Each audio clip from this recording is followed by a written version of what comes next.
Hello, good morning. Welcome to the news at 6. The news is live on Joy 99.7 FM, hits 103.9 FM in Accra.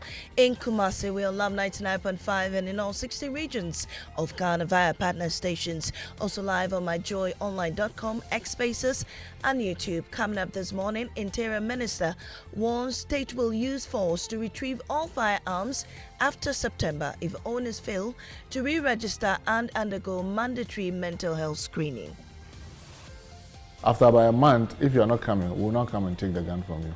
So you would now physically retrieve the guns? Yes, because then you don't want to register it. Also this morning, family of former Domi Kwabenya MP Ajo Safo expresses concern over the decision of the Adenta Circuit Court to grant bail to his brother and 8 other persons, insisting their lives may be in danger following their release. I appeal to the police, the IGP, and the courts to be just and fair. In business, economist Dr. Do Susako fears utility tariff hikes could drive inflation higher in the coming months. We've got details on the Joy Business Report. And also this morning,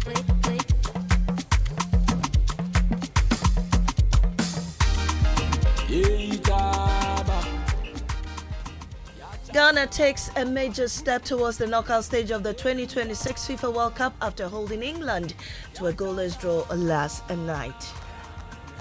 We are going to win the next step. Then we will qualify to wherever we are going. Inshallah. It's been better. It could have been 2-0, 3-0, 4-0. The way we played against Croatia and the way we played against other teams is not the same way we played against. These and more with me, Mami Esinyamiche Thompson. Stay for details.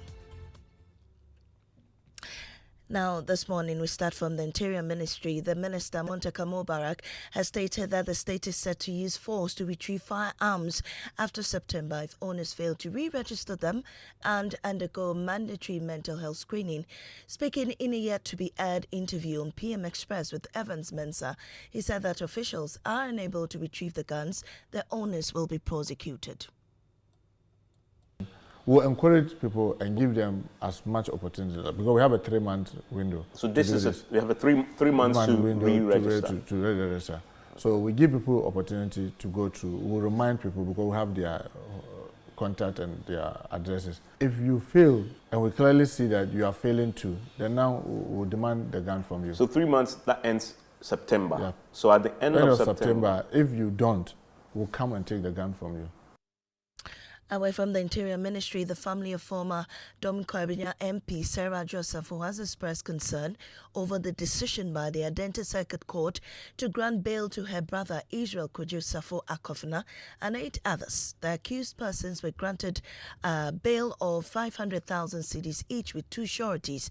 Speaking at a press briefing at the 37 Military Hospital, the family said the ruling had heightened fears for their safety and raised concerns about a possible attack. There's more on this report. Family members gathered at the 37 Military Hospital shortly after the Adenta Circuit Court granted bail to Joseph's brother, Israel Kojo Safo Akofna, and 8 other individuals. The family believes the decision to grant bail to the accused persons poses a major security concern, fearing that they could be targeted or attacked. Nana Poma Ensura is an aunt of Josepho. Ghana. Fana Yakwe. Mesram Panyinfo, Police in Panyinfo, Yabapa GP, any court on Panyinfo, Sasamuayana Dahono. I appeal to the police, the IGP, and the courts to be just and fair. If you grant them bail, you will be scared going out because you need to be careful of the one who wants to harm you. Sanse, Onipa Wayana Drinse, Obedi Bonino. As I say, she further called on the Inspector General of Police and the judiciary to ensure the case is handled in a fair, transparent and impartial manner so that justice can be served. For Joy News, Fatao Bayaga, Accra. Now to Parliament, Second Majority Chief Whip Richard Achampong has come under sharp criticism from the minority over comments he made on widowhood and the succession after the death of his spouse. The remarks made while supporting a statement by the Ada MP Comfort Doyo Kojo to mark International Widows Day sparked outrage on the minority side of the House, with members accusing him of being insensitive to the plight of widows. We'll hear from the minority shortly, but first, here's what the Second Majority Chief Whip told Parliament. She's only talking about women, but men also suffer when there are issues. These days, women abuse men, and when they get to the point that their properties, they themselves file for divorce and go for half of their properties. Mr. Speaker, the women should pray for their husband to live longer. They should make them happy so that the two of them can enjoy life. They complain that the men are not treating them fairly. But when they pass on and they are complaining.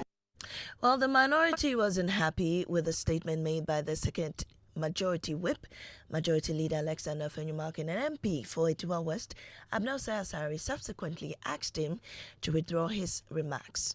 Mr. Speaker, respectfully, I don't think it is right. Even coming from a leader from the front bench, Mr. Speaker, I think he has to withdraw this. Speaker, I don't want to repeat them, but maybe he has not really paid attention to what he himself said. I will plead with him to pick the video, watch again, and come back and perhaps retreat, because the path he chose was quite a dangerous one. Well, on his behalf, Majority Leader Mahama spoke about the need for a balance between men and women and how the implementation of the Affirmative Action Law would give women their fair share.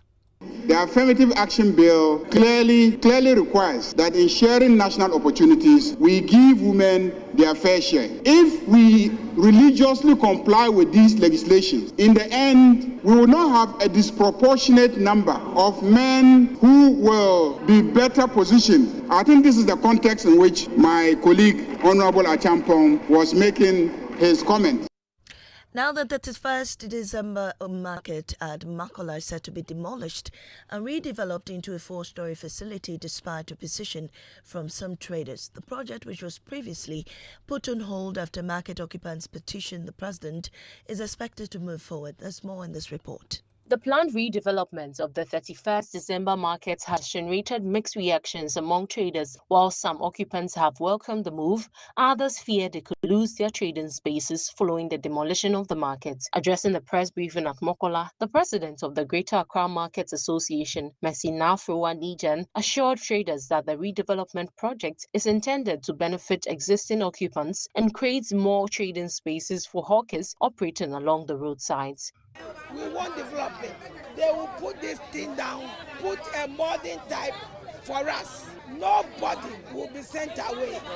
They have been given 2 places, Community Center, Rollins Park. A trader who is presently using the facility appealed to her fellow traders to accept the new initiative.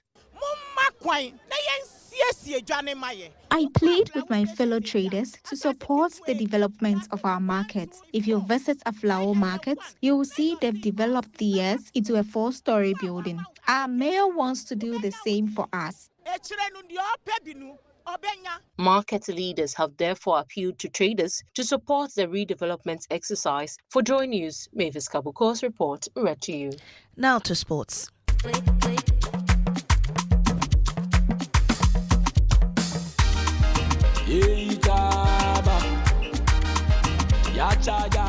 Ghana held England to a goalless draw in their second game of the 2026 FIFA World Cup.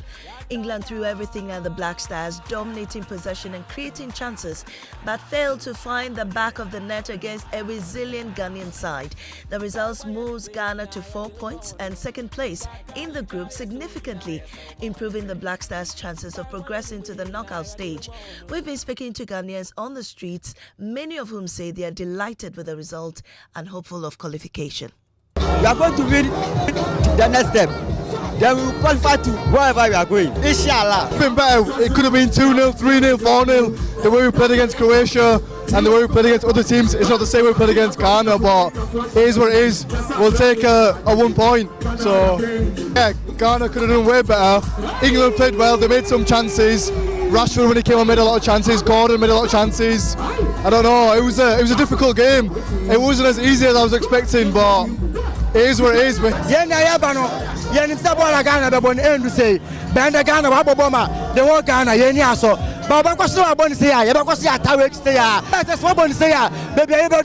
final straight.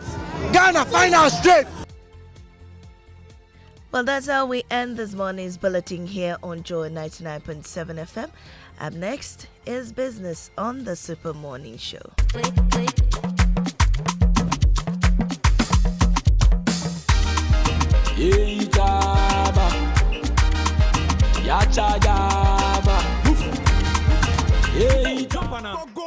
Go. At what time will you come back where I don't hear the sound of your buy new car? Strapping a turbocharger to your engine and giving it a protector. And what they boss my mind said be the 3-in-1 action, no? Excellium they prevent up to 99% of deposit. It be anti-wear, some be anti-corrosion. Won't pay when I open them. Hey, so where can I find this magical fuel? Just head over to any Total Energy service station and your car will thank you. Hey, then make a finish Magobe fast then rush go Total Energies. My friend, but why your hand Magobe inside? I give you info. Make a feel the gobe too small. Go! Sabi.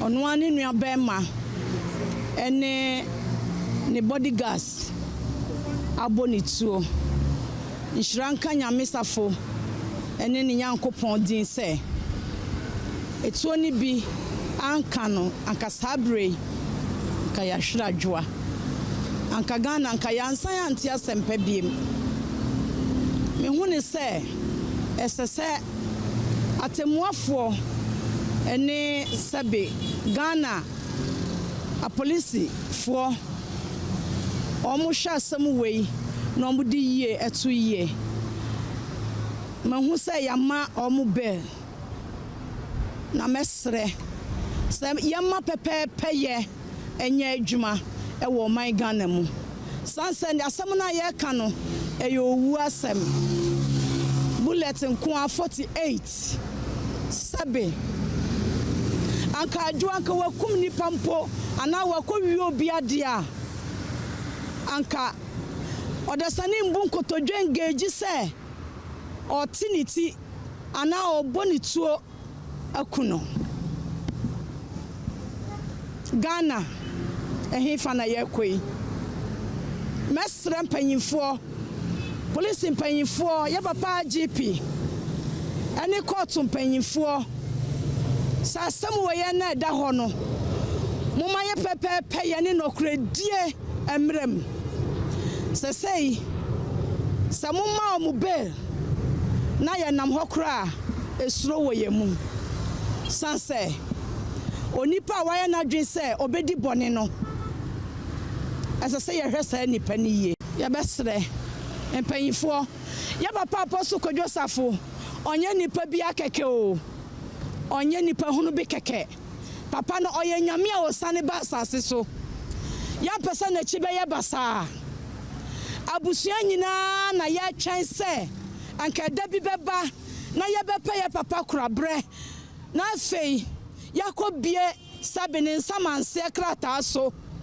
na ye hwe ne papa no etwere oye ana okato ho na ye de eno aye adwuma sa ye kwadwo ana papa twero se anka obesi nanan a anka obia ni ho asamoka anka ye nyina ye de odo eni akomapa ebeta ye nua be ma na chi ama na tsena konwa so na wadi papa de na waye papa adwuma sadia oja hokoye na so yenya papa kurabre adan ana nipa pre ne ho na wafa ono ani kwan so na waye nia ewo se oye a enfata kwan na enya nia papa ka to ho anka moto mobu a na anka babua pa na ya pre ya hododo ya pentam dodo ya kasa ya ma ya ho kwan se ye be sori atena konwa so na wiase wo hoi me yo hima se wanto bo ama busua ana ya mfa baby ade danto a efrito se wa wuso ho hina sabe wa hinche efrito bedwem adwoa sabi onya kromfo odoni nua pa odoni nua kwadwa akofna odono meka so no mpo ana tete no adwoa ontan akofna na sabi ni nua ba no na okoni nua ba mafia esasa yeboni tu ana esasa yehwehwe so obewu ana enti mesre se be na yede ama omo no empanyifo hwe ne yie no mo fa yie ntu yie no mo ma pepepe ye ne nokre enye adwuma na Ghana ya ye bebre dodo aya nokre die no edu ba bia na eho asam ka ya ye den empanyifo mo hwe se nokre be ye adwuma me pesa me kasa bebre fisa asam na eda ho no Yansonu mu te baby a ona boda no eyempaye na yebo wepra nanim nyina sei ona bo oni ahomeka enti yanhwe se sanko wuya anka sabe be na aba no anka ona bo wawukwa anka wawukwa onya obia enjina nanamu se. Morning. Good morning. How you doing? I'm good. We thank God for your life. At least this morning we are not sad, right? No. Even though we didn't win, at least we went into the game with a plan, and we're happy because England couldn't beat us. That draw meant a lot to all of us. Because it means we have qualified for the round of 32. Okay. Yes. Okay. Yes. Automatically? We have qualified we would qualify either as the first, second, or one of the best placed third teams. So we just need to try and draw with avoid defeat, and then we will probably be second. Fingers crossed. Because England will beat Panama. Okay. Yeah. Or these days you can never tell. You can never tell. Who would have thought that Cape Verde would draw with Spain? So these days you can never tell. Let's see what happens. But Black Stars, congratulations to them. At the point, people felt that we're playing 14 against 11. The referee, and then I don't know what commentary you're listening to while you watched, but the English commentators were not really favorable to us. Of course, you didn't expect them to be. I even listened to commentary because I was watching, with some friends, at Bedo's pub. I knew I was going to be at Bedo's. Yes. I had to be there. The chairman had to be there. Then, so it was fun. It was fun.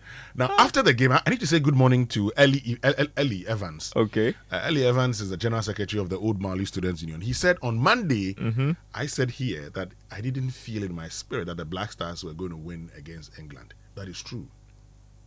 I didn't feel that we were going to win.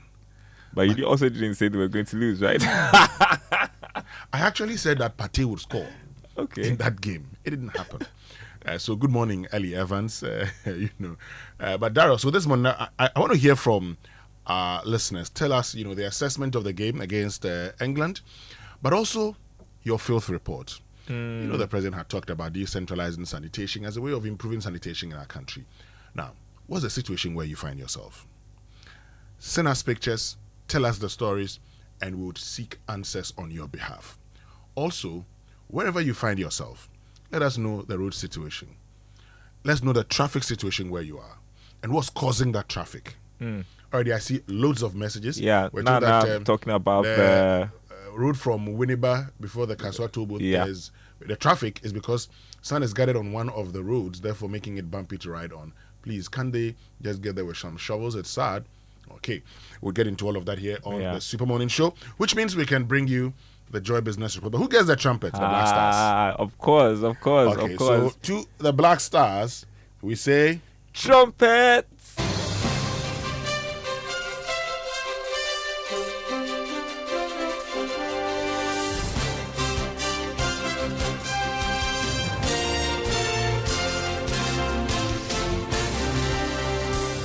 Hi, good morning. Welcome to the Joy Business Report. Coming up this morning, economist Dr. Akoto fears utility tariff hikes could drive inflation higher in the coming months. Also coming up, city stability expected to be strengthened following improved earnings from gold exports, currently contributing to improved market liquidity. Also, we look back at the Black Stars' performance against the Three Lions of England and how that is impacting positively on business. Details coming up.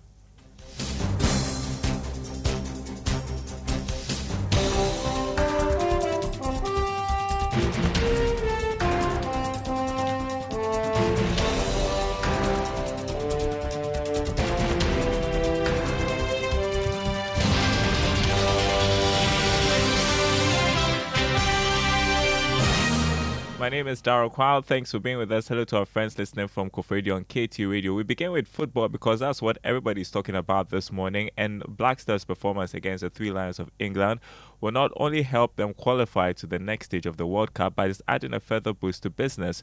More in the following report. So far, the pubs, restaurants, and some of the hotels have been the biggest beneficiaries from Ghana's participation at the World Cup. And that situation could be getting better in the coming days.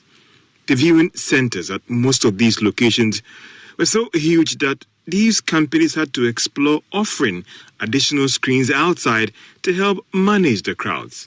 For a lot of them, sales were good.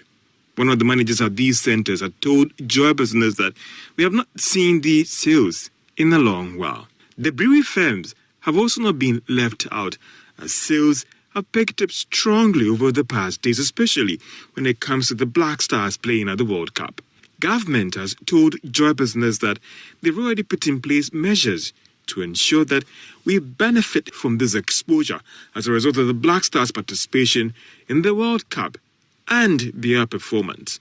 And looking at how things are going, it is likely that Ghana could make it to the next round as one of the third best placed teams in the World Cup.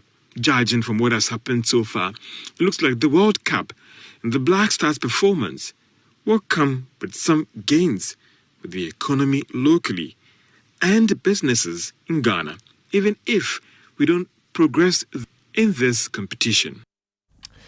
Go Black Stars, go. Now, turning to other news, economist Dr. Akoto fears the expected hikes in utility tariffs could impact negatively on inflation going forward. The Public Utilities Regulatory Commission has approved a 3.49% increase in electricity, and water will be up by under 1% from the 1st of July. Dr. Sarkodie, however, says managers of the economy may have to take some drastic steps to manage the situation. So my answer is that it will depend on the price and the weight of the electricity on inflation. If the weight is not too much, then it will not, give us any disruption. But if the weight is big, like other commodities, food items that we have seen, have you also observed the monthly inflation regards to tomatoes, taxi fare, tractor fare, petrol and diesel? These items are really causing some problems with inflation. So if the electricity is the weight is as much as the others have mentioned, then we are in for some small trouble. But again, if the weight is so small, then we don't need to worry so much. Meanwhile, energy analyst Benjamin Insia insists there is no justification for this hike, as he warns consumers may have to brace for more increases in the coming months. I think that fourth quarter we are likely going to observe further higher tariffs. But the challenge is that if they are going to increase tariffs, they should find a very transparent way, a very clear way in increasing this tariff. And that I mean by if they are going to use projected figures, they should use their projected figures. But if they announce historical figures which are inconsistent with their tariff announcement or the decision, it creates a lot of mistrust, and that is not good for them. Now further, I must also state that the time within which they even announce the tariff and implement is too short. Historically, it used to be 2 weeks, it used to be 4 weeks before collection starts. You heard energy analyst Benjamin Insia. Now, the city's current stability against the dollar is expected to be sustained going forward as a result of improved earnings from gold as well as other measures being implemented by the Bank of Ghana. More in this report. First, it was improved dollar supply from the Bank of Ghana that helped in slowing the city's depreciation against the dollar posted last month.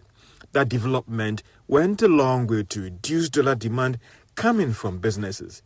But a few weeks into the month of June, we have now moved from sustained weekly depreciation to what some would describe as sustained appreciation of the Ghana cedi every week. We are learning that strong pickup in earnings from gold exports which is being supplied to the commercial banks from the mining firms, has also contributed to the improved situation. This should mean that the Bank of Ghana is now looking at building up more of its reserves, whilst earnings from the gold exports is being pushed onto the market. Again, decline in crude oil prices should all is needed to finance the imports have gone down, meaning that we are now making some dollars of our reserves and the monies that we should have used to finance these crude imports. Some commercial banks are even projecting that a steady situation could stabilize firmly against the dollar in the coming weeks. Now, the Africa Center for Energy Policy is urging government to ensure that Ghana's energy transition agenda delivers broader socio-economic benefits beyond environmental gains. Speaking to Joy Business at a stakeholder forum, policy lead for minerals and mining at ASAP, Mabel Akwe, stressed the need for a people-centered approach to energy transition. As we go about implementing the policies within the climate change and energy transition, we implement it in a manner such that delivers broader socioeconomic outcome. It's not just about saying this number of people have adopted this clean energy or this and that, or we've been able to cut this number of carbon footprints, but more importantly, how does that resonate with the average Ghanaian? That's what we are talking about. That's why the focus is on strength. It's not just strengthening policy implementation, but the outcome is very important to us. Now, government has revealed that it will move quickly to withdraw a license of any contractor of a school feeding program that imports rice for supplies. The move is part of efforts to try and deal with glut issues and also ensure that the country consumes more of our local produce. George Abredu is Chief Executive of the Ghana National Buffer Stock Company. But if you take a look at the contract that we get, it is stated black and white that you were only supposed to supply local rice, and that we can be anywhere. And that's why I decree that if you're a supplier and to go to Presec, for instance, you first have to get in touch with the regional manager. You call our regional manager. When you send it to the school, the headmaster of Presec also has a duty to check that it's local rice, not imported. If you supply foreign rice and it gets to my notice, we will delist you and take your license away from you. We won't let you do any supplies so far. So I'll appeal to the headmasters, the bezers, and this. If the three of them will sit down and collude and connive with the supplier to bring foreign rice, no problem. If we get you, when it comes to my attention, you will catch it. You heard Chief Executive of the Ghana National Buffer Stock Company, George Abredu Otu. Now, agribusiness entrepreneur and founder of Ideal Providence Farms, Georgina Kumsin, has warned consumers to brace for sustained increases in ginger prices. This, she says, is due to a new disease outbreak that has affected yields. Speaking on the Super Morning Show as part of the Joy Agribusiness Month, Kumsin said this has affected many farmers badly. The ginger producers had a lot of diseases. I see. So it affected the production. So now the ginger, and also we have a lot of ginger companies doing herbal drinks using ginger. Okay. So there is demand as well. The demand has gone up. So that is one of the issues. So ginger has become very expensive. It will be expensive for the next 2 years or so. For the next 2 years? Yeah, so they should be prepared to pay for a higher price. Agribusiness entrepreneur, founder of Ideal Providence Farms, Georgina Kumsin. Well, so research and policy estimates indicate that 25% to 50% of fruits and vegetables in Ghana are lost after harvest due to poor storage, transportation, and market access challenges. To tackle this challenge, some young entrepreneurs are turning fresh fruits into dried food products with a shelf life of up to 1 year. This Agribusiness Month, the Joy Business Van brings you the story of Pure and Just Company, a Ghanaian agribusiness transforming locally sourced fruits into premium dried snacks. Hi, Joy Business Van. My name is Emmanuel Ampedu Jr., and I am the co-founder and chief operations officer of Pure and Just Company Limited. Welcome to our production site. Right from university in 2016, Emmanuel Ampedu ventured into making dried fruit snacks, starting a small business with his friends. They called their product Sisemu, meaning change. The increasing cost of post-harvest losses on Ghana's economy required some change in the way perishables like fruits were preserved. We suffer from post-harvest losses in Ghana a lot. Surprisingly, especially the mango season, it will surprise you to know that is we have just 2 mango seasons in Ghana, and during the major season we have a bumper harvest, and it's for a period of 3 months, and we can't consume all. Processing companies cannot buy all, so we have a lot of post-harvest losses. Ghana loses at least $700,000 annually to post-harvest losses. That is at least 30% of farm produce, and this affects efforts to ensure food security. That motivated Emmanuel to enter the business.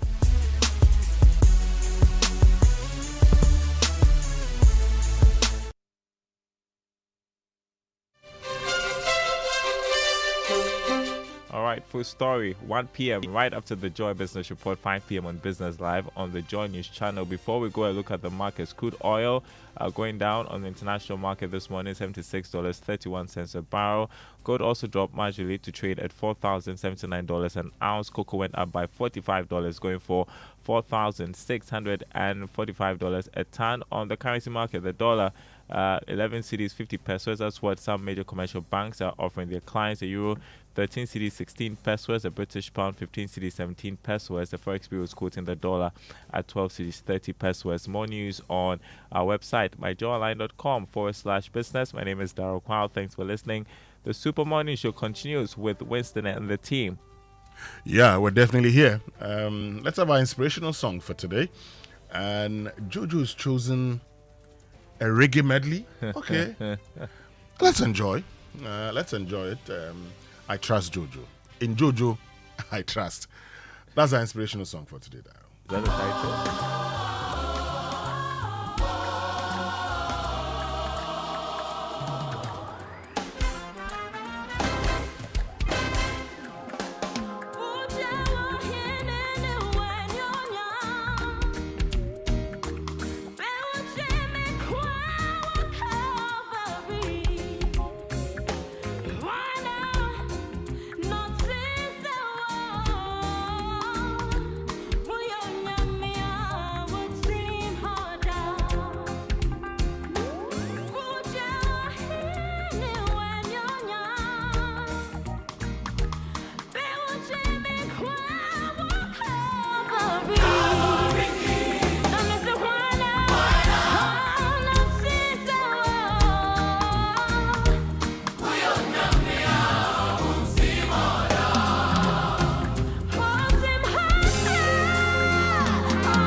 Okay, so that's the Blood Crew with a reggae medley. That's our inspirational one for today.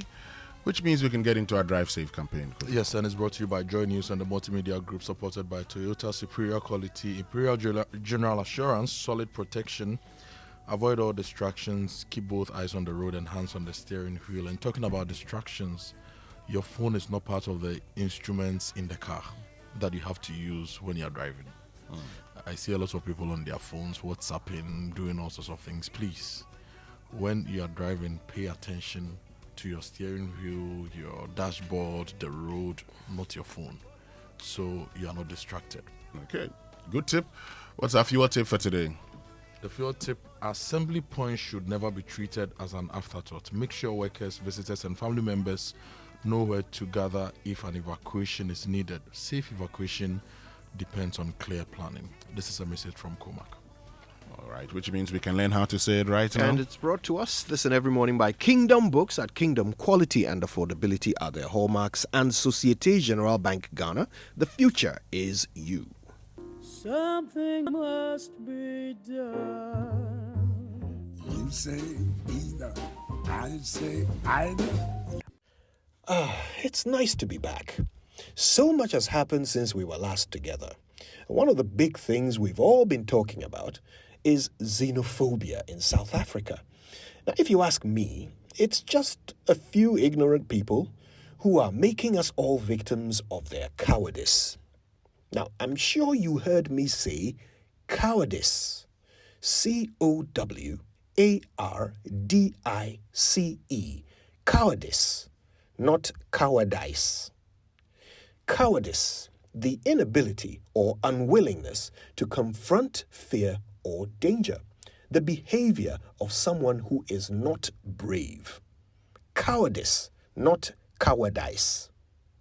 The word cowardice comes from the source word coward, which has a very interesting origin story.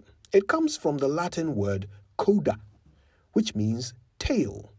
Back then, it was used to describe people who ran away from confrontation, likening them to an animal slinking away with its tail between its legs. The word then evolved into coard, C-O-A-R-D, in Old French, which later became couard, C-O-U-A-R-D, in modern French.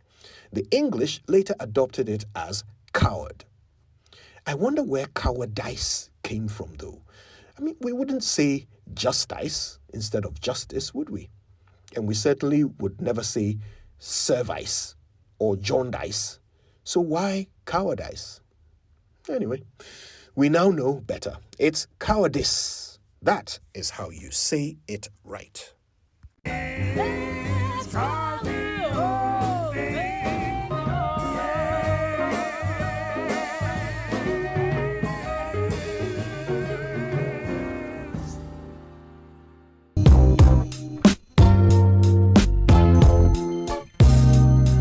So now that you know how to say it right, go ahead and say it right. And if you're looking to upgrade your workspace or restock your essentials, the Kingdom Books Yard Sales is happening 9 a.m. to 5 p.m. daily at the Kingdom Books office at Osu. Big discounts, up to 70%. Yes, they are giving you big discounts up to 70% on their products. So look, go to the Kingdom Books office at Osu, 9 a.m. to 5 p.m. daily for the Kingdom Books Yard Sales. Shop smart, save big. You can call 0244-311-955 for more information. You know, look, Kojo, from growing businesses to completing that building project and supporting education of family, many Ghanaians are already doing mega things with the mega loans from SG Ghana. It's now your turn. With even lower, more competitive rates, achieving your dream is now possible with SG Ghana's mega loans promo. Salaried workers of SG Ghana listed companies, pensioners, and eligible customers can access support for personal needs, family commitments, home projects, and more.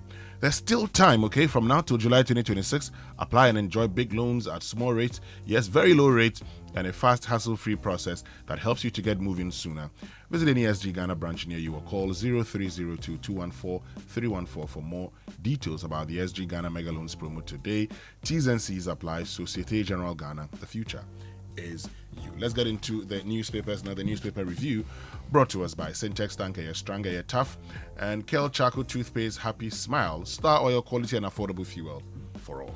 I'll start with the news center. Interior Ministry suspends all private firearm licenses. Reapplication ongoing. Flat-scale 18 displaced 9,000 in the central region. Gold Board adopts LBMA pricing, introduces mandatory trading thresholds and booking rules. And the burden of proof and the presumption of innocence, lessons from London. This is an article by Samson Ladi Ayedini.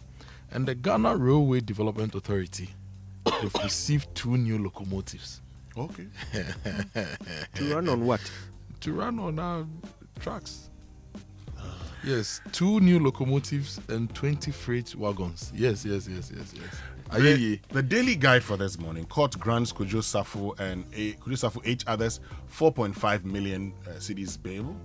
Baumia presidency coming, Foko declares, and Adjoa Safo breaks silence. Bullets, glass fragments lodged near my brain.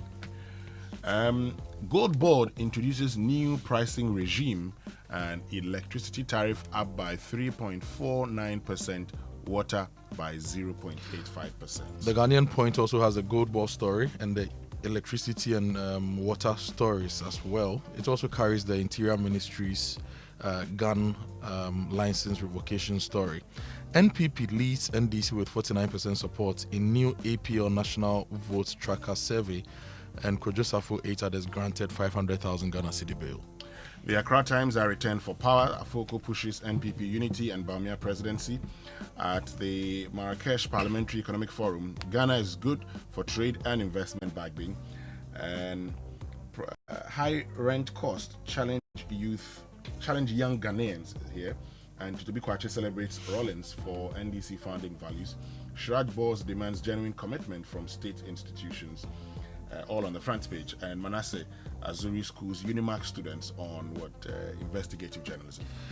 Now, the custodian, something interesting is happening in Wijakbawi and in Sawam Adwajiri, led by MPs who are also seen to be friends and leaders in parliament. In Wijakbawi, the MP has an eye surgery initiative, and the second batch of beneficiaries have been treated. So it's captured by the custodian. And in Sawam Adwajiri, the MP there also has an eye initiative, and a new batch of people are also benefiting from that. So constituents benefit from Anodon Prayer Eye Surgery Project, and Wijakbawi MP's Eye Surgery Initiative benefits second batch. Probe $208 million drug bust in Team Fojo presses for answers on alleged link to Ghana. Dako Mensah proposes mining revenue sharing formula, and AG justifies District Assembly's Common Fund payments into MP's personal accounts. The new publisher, and for the superstitious ones, my dad's ghost blocked the bullets. Adjoa Safo tells family. Tells who? Family. Baumia victory is my motivation. I thought the bullets made it into her head. Afoko vows to work for 2028 win, and Akofena and gang get 4.5 million bail. No mental health test, no gun use. Minister suspends all private gun licenses.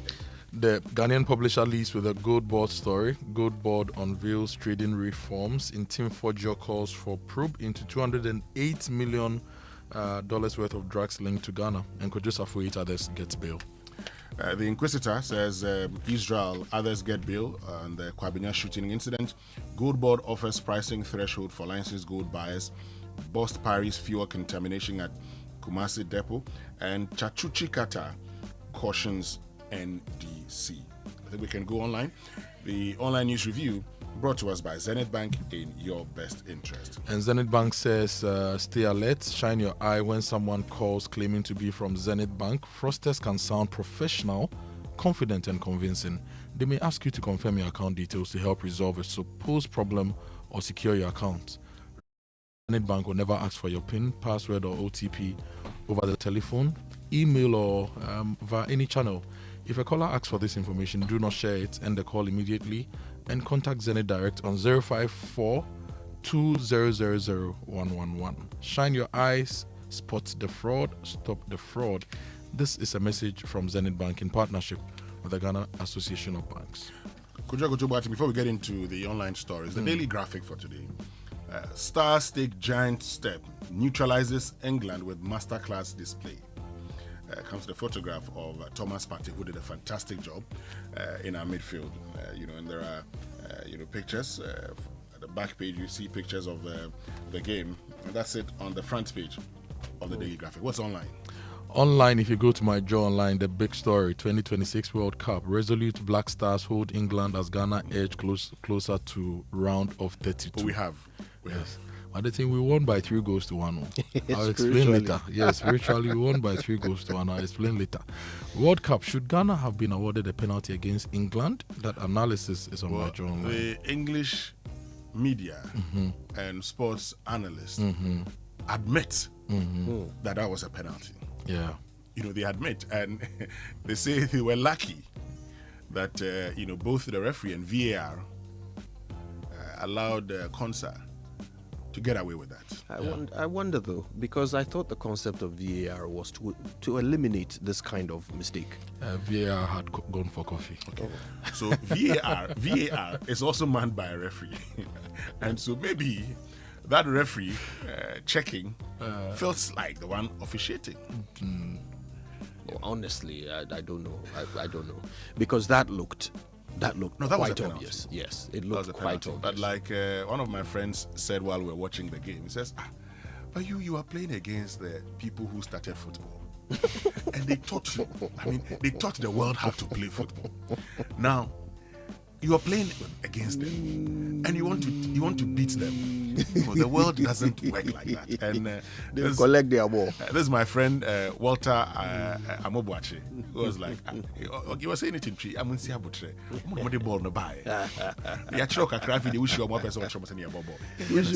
should wait when there's a World Chaskele Championship. Then we can also exert our dominance. Well, we don't play cricket on the world stage, even though Chaskele is very common in every Ghanaian home. Yeah. Anyway, more stories from my Joe Online. 2026 World Cup, they were very compact. Rice salutes Ghana after England stalemate. I've also seen a video of the Real Madrid player, what's his name? Jude Bellingham, saying that Charlie, my man of the match there, he should have gone to get the Ghanaian players. Yeah, one of the Ghanaian players. Yeah. Anyway, more stories. Chinese bid for Atlantic Lithium puts Ghana's local ownership model at Ewoya to the test. And the minority on the PURC's tariff increase, they are saying it doesn't add up. And the Education Ministry has ordered a probe into the viral student assault video that we saw online earlier this week. So those are stories from My Joy Online. If you go to City Newsroom, neither I nor my family had anything to do with Adams Mahama's death. This is Paul Afoko speaking. World Cup points are expensive. Ghana's coach is celebrating Ghana's draw with England. And energy levy. Haram football. Energy levy generates 8.81 billion Ghana cedis in 2025. Yes, that's energy levy. And court adjourns Adjusafo shooting case to September 23. Those are stories from City Newsroom. Okay, which means we can get into the details, and I think it'll be fine to start with the Black Stars performance as the Daily Graphic captures it. Ghana take giant step, neutralizes England with masterclass display. I said Ghana delivered a defensive masterclass, and goalkeeper Benjamin Asare, aka SM, produced the performance of his life as the Black Stars frustrated England with a hard-fought 0-0 draw in Boston yesterday. Took a giant step towards the knockout stage of the 2026 FIFA World Cup. I'll say something. As superstitious as I am, I think that Benjamin Asare, football people have their own superstition. Yeah. Benjamin Asare, when he's in post, the defenders do well because he's able to command the defense. But also, unlike Atizigi's spirit, like we say in Ghana, has been calling for the ball. Benjamin Asare pushes the ball away. So when he's in post, you know that it will be difficult for them to score you. This is football superstition. You see. So it's nothing to do with the fact that he communicates better with the defenders, and so he does. He does. But also, you can see that FIFA, for instance, when in the game against Panama, Atizigi was credited with one save. Yes. he, Benjamin Asare, 3. But that's because when FIFA says that's a save, it means that you prevented a clear goal scoring opportunity. Yeah. What we saw Atizigi do. Keche, yes. But that's also because the Paddy himself, once he's in post, like they say, the spirit is calling. Calling for the ball. Allow him to breathe. This is football superstition. But we did well yesterday. I felt that, it was a game that you needed a Jordan Ayew. Yes, in that game. And so John Terry was right when he said that some of the best performance for the Black Stars was Jordan Ayew, for instance. Yeah. Because once he got onto the ball, you're under pressure. He gets the ball.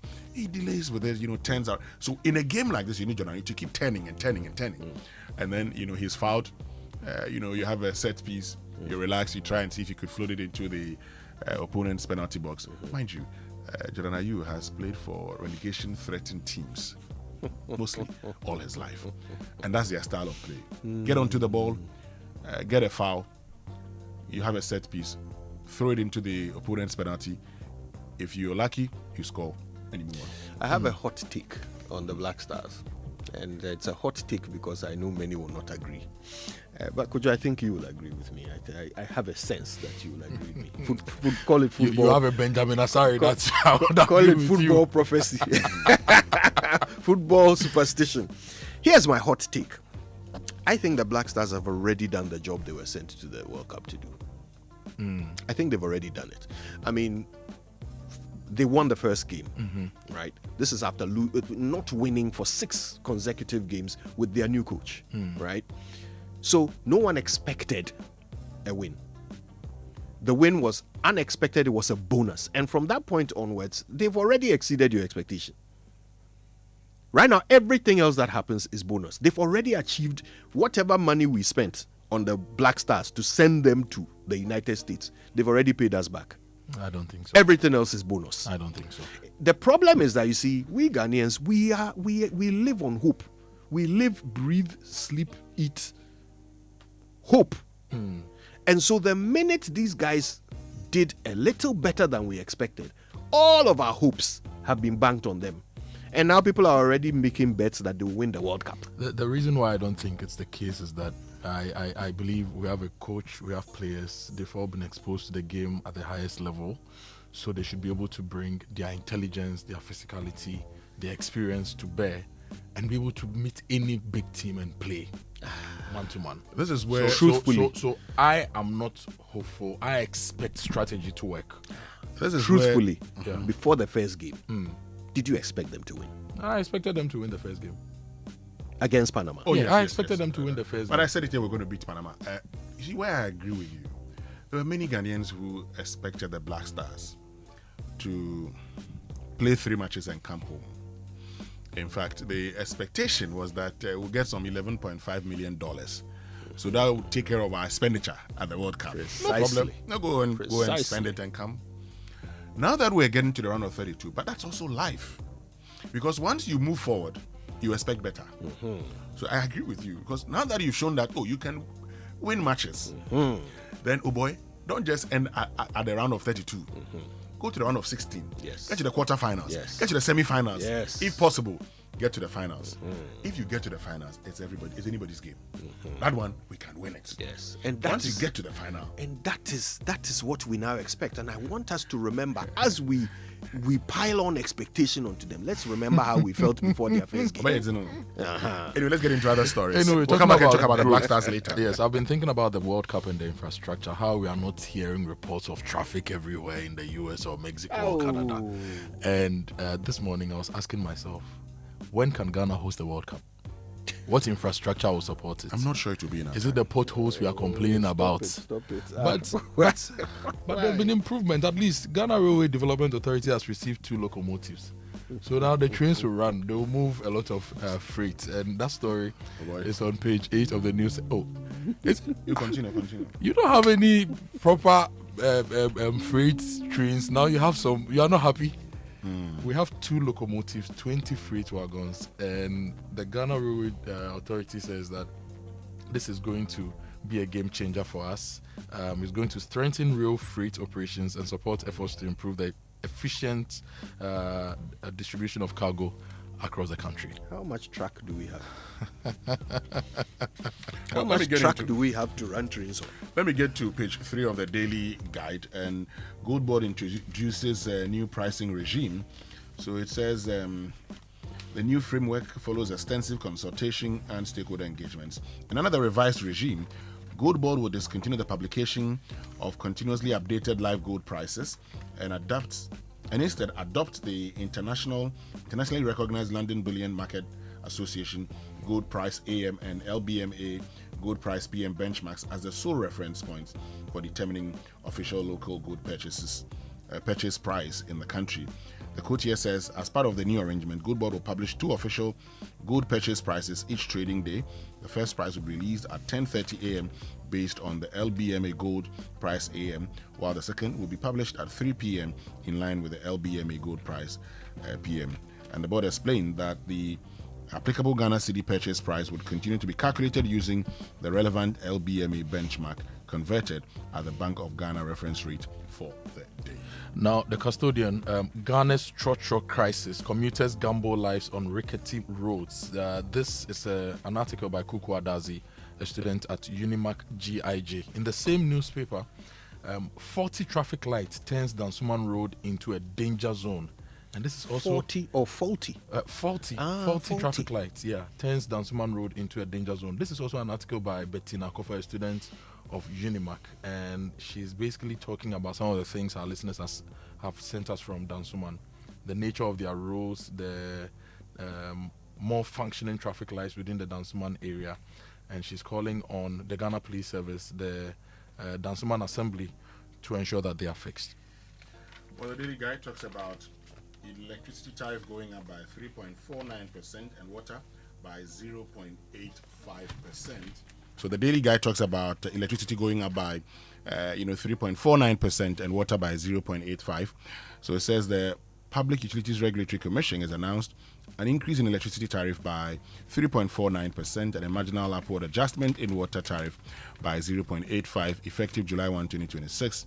In a statement signed and issued yesterday by the Executive Secretary of the Commission, Dr. Shafiq Suleiman, the PURC said the adjustments were carried out in line with its mandate to review and explained that the quarterly reviews track and incorporate movements in key operational factors such as the exchange rate between the Ghana Cedi and the US dollar and the domestic inflation rate, the electricity generation mix, the cost of fuel, mainly natural gas used to power thermal plants. I don't know if anyone has done the calculation, but I have a sneaky suspicion that currently, on average, electricity costs more than rent in Ghana. I think we're there. Well, I would need to do the calculation. Oh, yes.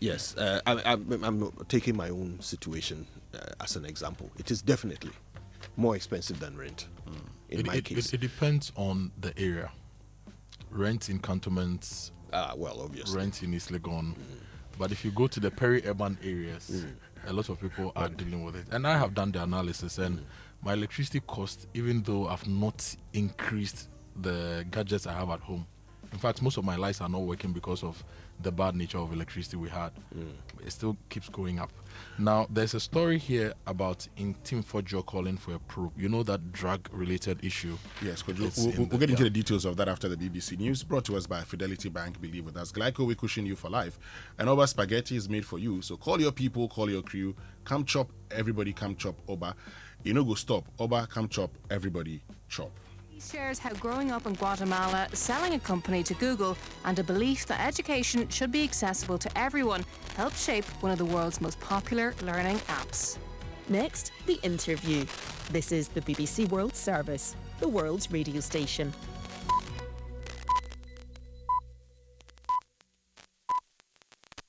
Coming up from the BBC World Service, the interview.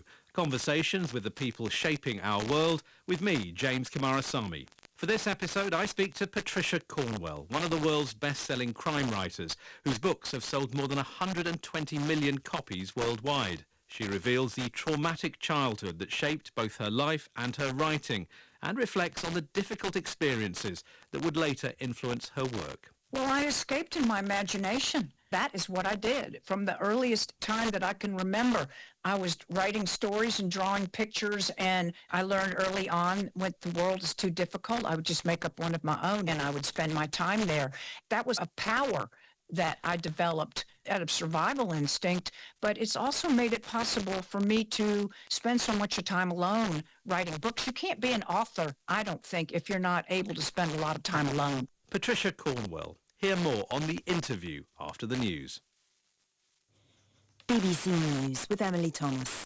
The US Senate has passed a resolution calling on Donald Trump to halt the war on Iran or seek congressional approval to continue it. In a rare rebuke for the president from members of his own party, 4 Republicans joined Democrats in the 50-48 vote. Here's David Willis. It's a symbolic victory for those who have claimed that it is Congress's right, and Congress's right alone under the terms of the US Constitution, to declare war. Congress, of course, has been largely sidelined by Donald Trump during the course of this conflict. And indeed, Mr. Trump has vowed to resume hostilities if these negotiations break down. Well, we saw this rebuttal from members of his own party, significant, I think, bearing in mind, of course, that the midterm elections are coming up and that opinion polls here have continued to show that the conflict with Iran is deeply unpopular amongst the American people. Western Europe is bracing for another day of severe heat, with red alerts issued in France, Italy and Spain. In Britain, the Met Office has issued a rare warning of a risk to life across southern England, the Midlands and parts of Wales. Chris Fawkes is a BBC weather presenter. It's an unprecedented heat wave, that's the way to think of it. This comes, of course, off the back of an extreme heat wave we had in May, where we beat the previous record by 2 degrees Celsius. This is caused by climate change, and it's the same thing with this kind of heat wave we're seeing now, not just in France. We've had the hottest night on record in France. We had temperatures yesterday reaching 44.3 Celsius in the western side of France, so it's just crazy heat. Here in the UK, I think the highest temperatures are going to come through today, 37, maybe 38 degrees Celsius. Of course, we've got the warnings in force for the extreme heat as well. The leader of North Korea, Kim Jong-un, has said his country is equipping its navy with nuclear weapons. According to North Korea's state news agency, he made the remarks on Tuesday at a ceremony that marked a naval vessel's entry into active service. Kim Jong-un also revealed plans to expand the navy. Jake One reports from Seoul. Kim Jong-un, in his usual black suit, stood out among the row of sailors in white. The North Korean leader told them that the plan to equip the Navy with nuclear weapons is following its course. It is unclear when that will be, but North Korea has been test-firing missiles from its ships. And soon, he boasted, he will launch ships twice as large as the one in front of him. Since his negotiations with U.S. President Trump failed in 2019, Mr. Kim has continued to pursue nuclear weapons, unveiling more ambitious plans one after another. You're listening to the latest world news from the BBC. Russia's proxy governor of the city of Sevastopol in occupied Crimea has said Ukrainian attacks on energy infrastructure have left it without power. Mikhail Rizhvajayev urged residents not to panic, saying engineers were doing everything possible to restore supplies. Ukraine has been striking targets across Crimea. Donald Trump says 6 people have now been arrested for allegedly damaging the newly renovated Lincoln Memorial reflecting pool in Washington. On social media, he again claimed that a 100-metre-long gash had been purposefully slashed into the blue lining of the pool. Bernda Busman reports. In late April this year, President Trump publicly unveiled plans to renovate the reflecting pool in Washington, a popular tourist attraction that has long been beset by leaks, faulty pipes, and algae growth. At the time, he promised it would be painted American flag blue and ready in time for the 4th of July celebrations planned in the American capital. But problems emerged within days of it being reopened to the public, with algae blooms turning the water green and large chunks of blue coating peeling off. The president has blamed the pool's problems on vandals, claiming that someone cut a long gash and poured fertilizer into the heavily patrolled public landmark. At the Men's Football World Cup, Colombia have become the latest team to reach the knockout phase. A 1-0 victory over the Democratic Republic of Congo was enough to secure passage with 1 game to spare in Group K. Portugal are best placed to join them after their 5-0 thrashing of Uzbekistan, who will be heading home. Group L is tighter. England head the group narrowly on goal difference from Ghana after their 0-0 draw.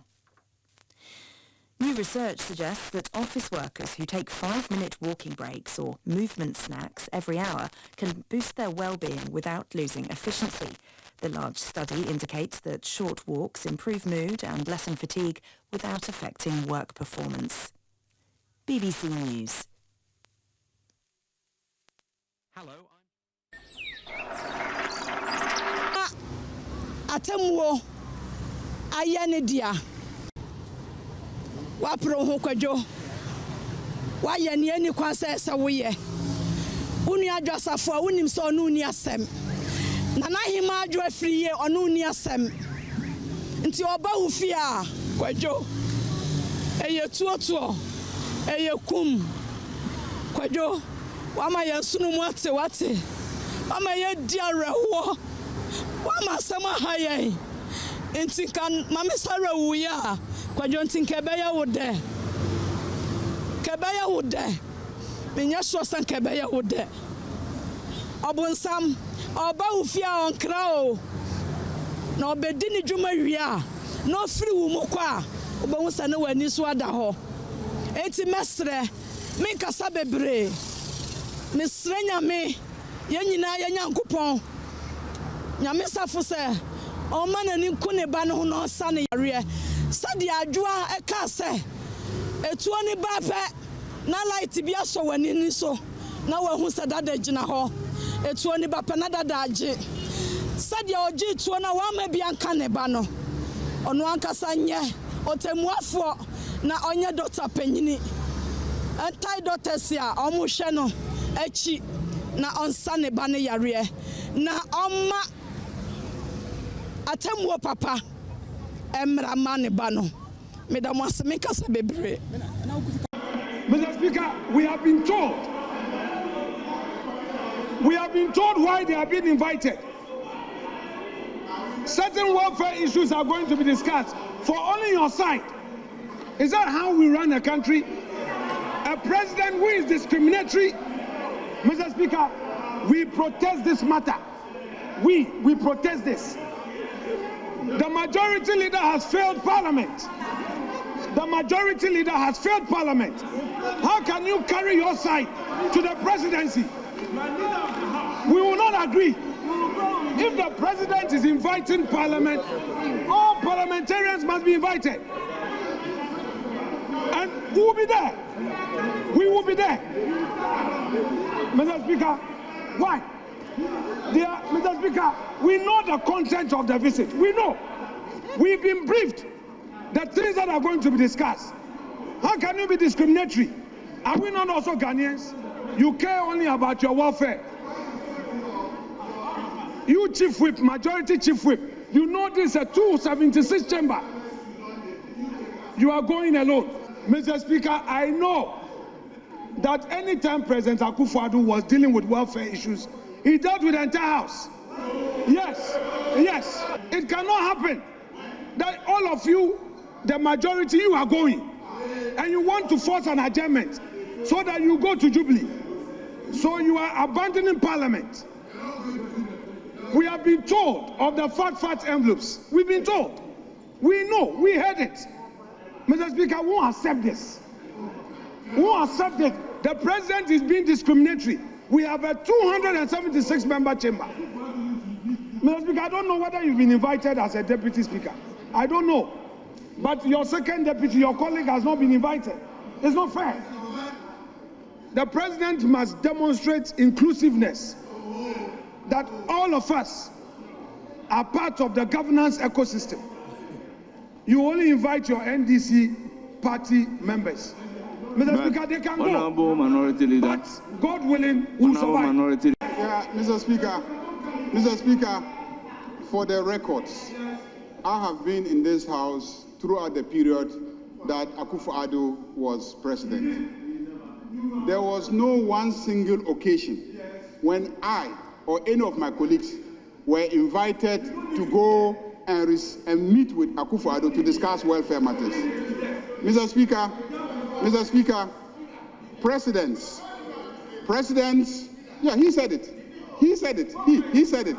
Mr. Speaker, President Akufo-Addo never invited us on this side, at that time on that side, to go to the Flagstaff House to discuss any welfare issues.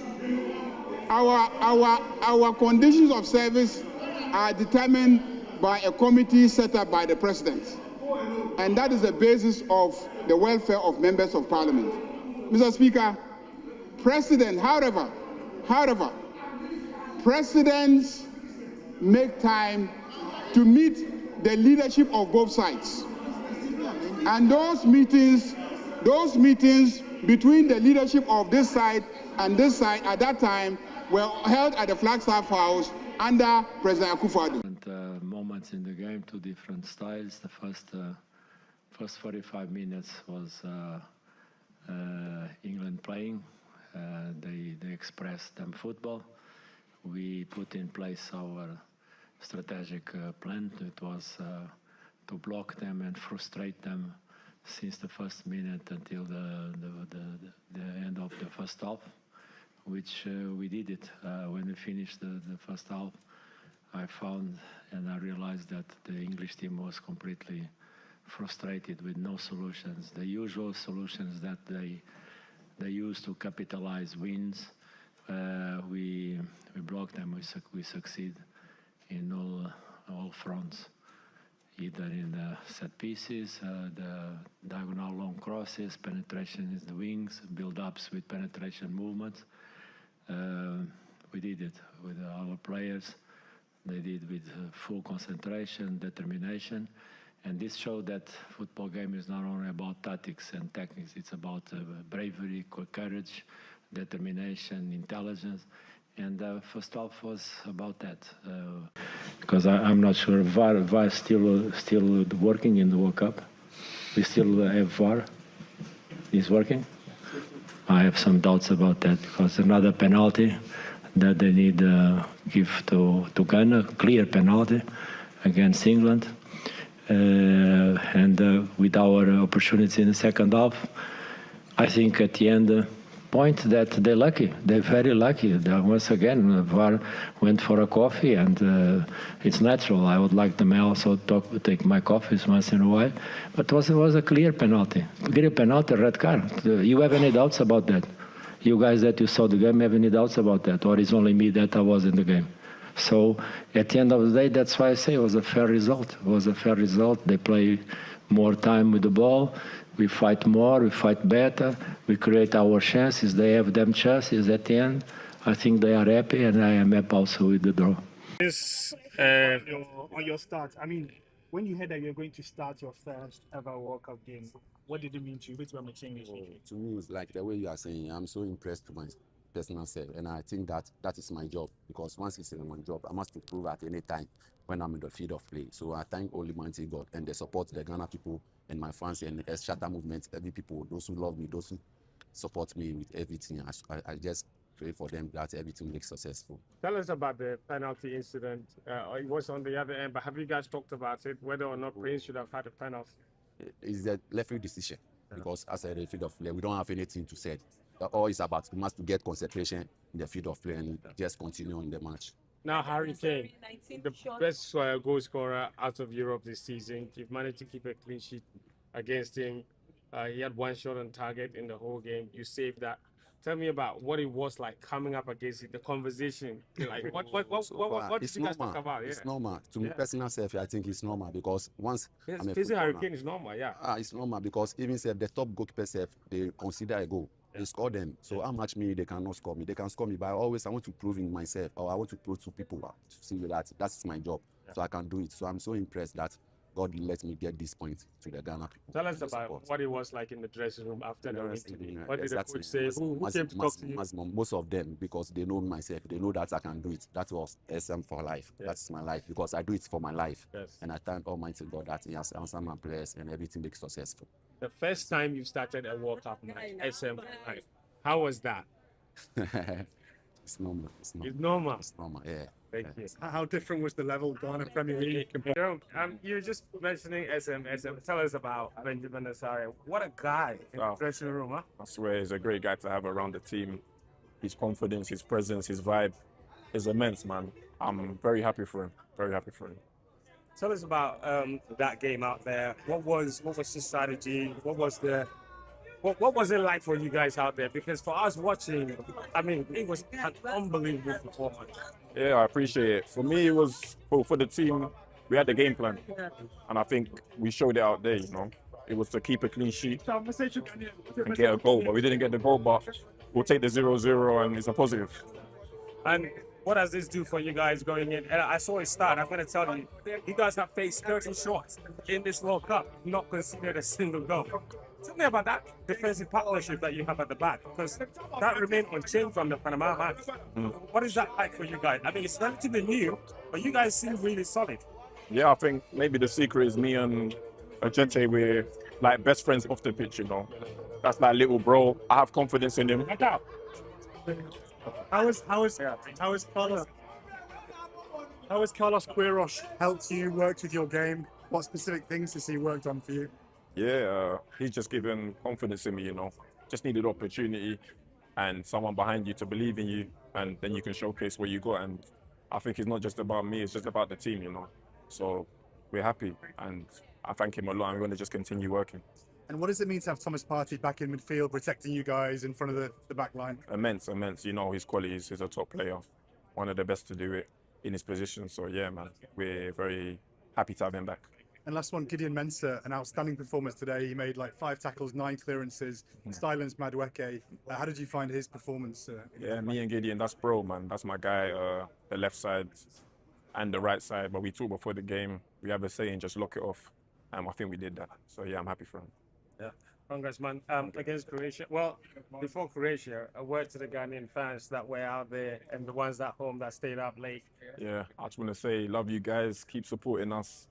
We're humble, we're staying grounded, and yeah, you're the 12th man out there, so appreciate the fans. Love you guys. Okay. Okay, cool. See you guys. Congrats. Let me get my mic. Very happy for the team. I think we make a great performance from our team. And I hope it will be continued. Was that what you expected? Came against some of the maybe best wingers, Gordon and later Rashford, and you held your own. Yeah, I know. They are good players, and I saw a lot of video of them before the game, and. You better drop this one for you, Kojo Yankson. Oh, I love it. I love it. Auntie Abigail says, "Good morning, SMS team. Please, is that Kojo Yankson's voice?" Yes, sir. Okay. Auntie Abigail, I just wanted him to respond to that so that you know that that is Kojo Yankson. Konfuanoche. He's back. That's right. And welcome.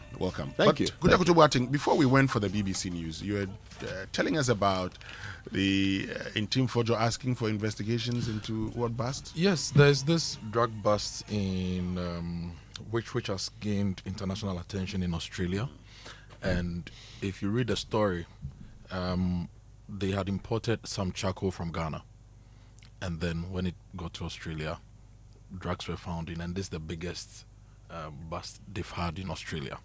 Now, in Team Kojo thinks that we are not giving it the attention because since Ghana's name is mentioned, we need to probe it locally to find out what's happening. And that story is captured in the publisher. Now, the story says, in Team Kojo says, Ghana's security and anti-narcotics agencies must urgently account for what he describes as a worrying pattern of drug consignments allegedly linked to the country, following the interception of a large shipment in Australia. In a post shared on social media platform X, Kojo questioning the development, writing, another $296 million drug bust originating from our country, while demanding answers from Narcotics Control Commission and other security agencies. Now, Australian authorities reportedly intercepted about 320 kilograms of meth concealed in sacks of charcoal, which they had shipped from Ghana before seizing it at Port Boateng in Sydney. So that's one of the stories that I wanted to highlight earlier. And methamphetamine. Yes. Wow. Valued at the street value is almost $300 million. And according to the Australian authorities, this is the biggest so far in the history of Australia. And Team Kojo believes that we need to look into it. There have been periods where these things have happened, right?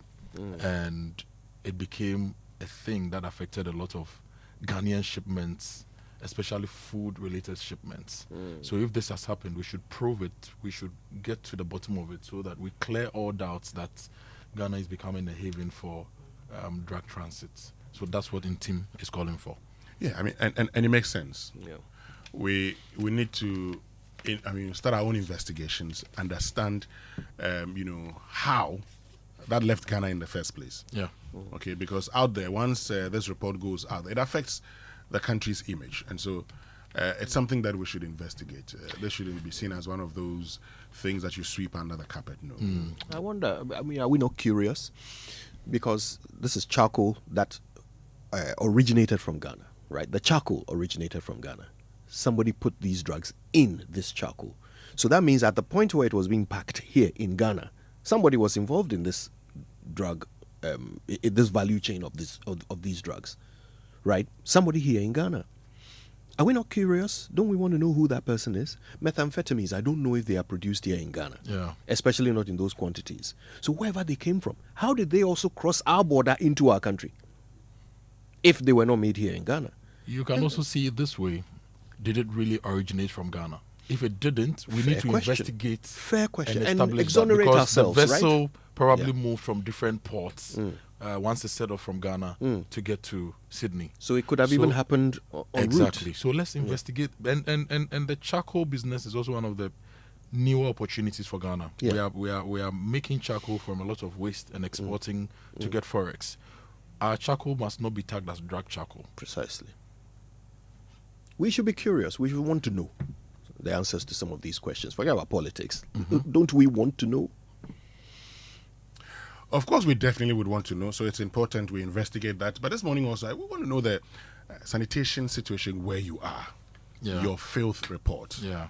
Okay, the president has been talking about decentralizing sanitation, but what's happened? I mean, some of you have been complaining, so we want to know. Don't just tell us where you are in the situation. Take a picture of it, okay, so that we can appreciate that. Yes, Akoto Boateng. And talking about sanitation, you can always link it to flooding. And it's good Kojo is back this morning because Kojo, floods have killed 18 people and displaced 9,000 in your central region. Just this year? Yes. 18 people have lost their lives. Nearly 9,000 residents have been affected following the flooding in the central region. Building collapses, mudslides, drowning incidents, falling trees, all over the weekend. And NADMO said that disasters affected 13 MMDs, with the Cape Coast metropolis emerging as the worst hit area. My home in Cape Coast got flooded. Yeah. We lost a lot of property. There was massive damage. We had some new dogs that are now critically ill because of how they were buffeted about in this water. And is it the first time it's happened in your home in Cape Coast? To this extent, yes. First time. This is the first time it has been this bad. And the statistics, 8,981 people have been displaced. 58 buildings collapsed. 58 buildings collapsed over the weekend. 58 buildings collapsed. Whoa. You see, I don't know if I'm the only one who looks at this as a battle between our brains and nature is winning. It doesn't really make sense. Something that we expect every year because it happened last year, so we know it will happen this year, and yet it still defeats us. I mean, the extent of the level of disappointment we should be feeling right now, I don't see it. 50, how many? 58 buildings collapsed. You made a point about a battle with nature. just like we say that you cannot win an argument against your father. We joke with it. So when there's an issue, you have a problem with your father. Whatever happens, when you go into an arbitration, you, the young one, will be told, Charlie, see, whatever it is, your father can't be wrong. You're wrong. Go and apologize. Nature would always find its cause. But Winston, I disagree, because this is actually a battle that we have won. Humanity has already won. I'm coming. When I make the point, you'd understand. Okay. When you do the wrong thing, nature would never spare you. Nature would always find its cause. So if nature has to go through this cause, it will go through it. If you prevent it, you would face the consequence. And that's what we've done. Yeah. So whatever happens, and we know, you see, what saddens me in our country is that this is a country that knows the solutions to all our problems. In fact, we write books and put them in there and ask our school children to recite them to us. Recall, how do you deal with flooding? Make sure you build bigger drains, demolish all buildings in waterways. Desilt your drains. Would say all these before things. The rainy season. And at the end, I made a point the last time that where we don't check development, and development is deliberate, where we don't check it, people building anyhow, you would face these problems. So today, they say, some buildings have been, are going to be demolished in the Cape Coast metropolitan area. I ask a question. How did those buildings spring up? Good point. I was coming to that, Winston. I'm so glad you've mentioned this. 58, right? 58. In how many MMDAs? About 13. 13 MMDAs where our tax pays officers to do one job and one job only, to ensure that buildings are built to regulation. That's their job. That's what they collect the salary for. When they come and sit in the office and they talk or concern from morning till evening, their actual job is to make sure that buildings are built to regs. The question is, the officers there, are they the right officers to do the right job? My guy, we are paying them as the right officers. Then it brings another question: who employed them and whether are they qualified for the job and all that. I agree, but we are paying them to do this job. We are spending money expecting that result, and we are not getting it. 13 MMDAs. When you are, and it's weird that you say the number 13, because when you are building, there are 13 stages at which you are required to have a permit before you can continue. Without a permit, you cannot continue. So how do people build structures that rain can wash away, and nobody stops them? Let's hear from you here on the Super Morning Show. This message says, and when nature corrects, it is very dangerous. Action and reaction, Newton's third law. And Winston, do you know that out of the 261 assemblies, only 10 of them have licensed architects working for them in any capacity? What a pity. Only 10. What a only tragedy. 10. Look, we're not done yet. But we do this show with you. We want to hear from you. Okay, so share those thoughts with us here on the Super Morning Show. You can join us on X, use the hashtag JoySMS. Then on WhatsApp, 055-1111-997. And I see lots of your messages on, Traffic Watch, telling us where you are and what's causing the traffic, where you find yourself. Now, the Malam Junction area is in the news again, as expected, for the wrong reasons, because, again, it's causing huge traffic. But this is something that we know. We know that we have to deal with it. What's preventing us? We'll talk about all of these here on the Super Morning Show. But I'm sure by now you know the secret to real water storage. Look, it's simple. If your tank doesn't have the tortoise on it, then you know it's not the correct tank. Because the tortoise tank, Syntex tank, is the champion of water tanks. It's strong and durable and built to handle our Ghanaian weather. So rain or shine, Syntex tank has your back. So my people, go outside, check your tank. And if it doesn't have the tortoise on it, then you know it's time to upgrade. Join the Syntex tank family today and enjoy water storage that's tough like a tortoise.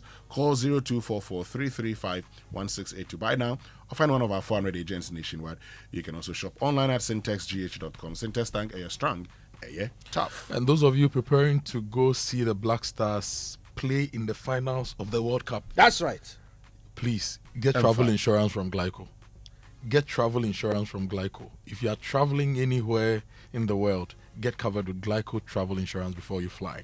From medical emergencies and flight delays to lost luggage, Glyco has you covered every step of the way. So give them a call on 055-5305-547. And you can also visit any Glyco Life branch to get your travel insurance. Travel smart, travel protected. Glyco, we cushion you for life. You know, breakfast is already special, but with Nido, it just got even better. Now, with the Nido 10+1 promo on our 14-gram and 23-gram packs, you have 10+1 more reasons to enjoy breakfast. Buy one strip of our promo pack and get 11 sachet instead. You have one extra free. That's more smiles at the table, more creamy goodness fortified with iron, and more value for your family. Because your breakfast deserves a little extra, promo runs while stock lasts. T's and C's apply. And if you're an electrician, an estate developer, a contractor, or a dealer in electrical cables and accessories, you want the right ones for your construction project, talk to San Cablo. They make their cables in Ghana, 99.99% pure copper. Yes, and they are certified and approved by the Ghana Standards Authority. So if you go to any electrical shop, ask for San Cablo cables, and they'll sort you out. No dulling, no shortcuts, just pure quality you can rely on. And if you want to buy in bulk, you call 024-337-4034. San Cablo, Lights in Africa, San Cablo. From Side Go House, now we be the plug. So from now till the end of October 2026, Bank of Africa is offering short-term loans at very slim rates. I like that, slim rates to salaried workers. Rates.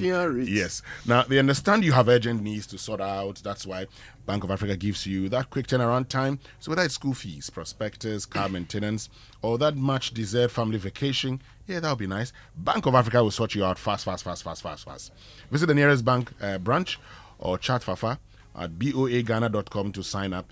You can also WhatsApp them on 0244-338-226 for inquiries. Sometimes all you need is a quick fix. Bank of Africa, strong as a group, as close as a partner. And if you want a quick fix to Kumasi, if you want to just choose your ride, choose your location, plan your trip right on your phone, get the Oya Bus Ride app. It's an app that puts you in control of your intercity travels. No station stress, no unnecessary hassle, just convenient travel designed around you. So you can book your trip from your phone. You choose your preferred seat, select your pickup location. If you live in Amasaman, you don't have to come to Circle to board the bus. You can just pin your location by the main road. They'll pick you up and they'll take you to Kumasi. And you can even monitor the driver behavior for added peace of mind. So download the Oya Bus Ride app today on the Google Play Store or the App Store and discover why your journey should begin on your phone. Oya Bus Ride, no giddy giddy. Oya, let's go. You know, we don't talk about how stressful it can be to figure out what nourishing breakfast to give kids every morning. Well, that's why Milo All-in-One is such a great option. It has a creamy, delicious taste kids can't have enough of. But there's more to the Milo All-in-One than the rich, milky, chocolatey taste. There's so much goodness in every pack. So just take a moment to read the back of pack and see for yourself. Its important nutrients combined with malt supports energy release, cocoa for that rich taste, and milk for the calcium to support them as they grow.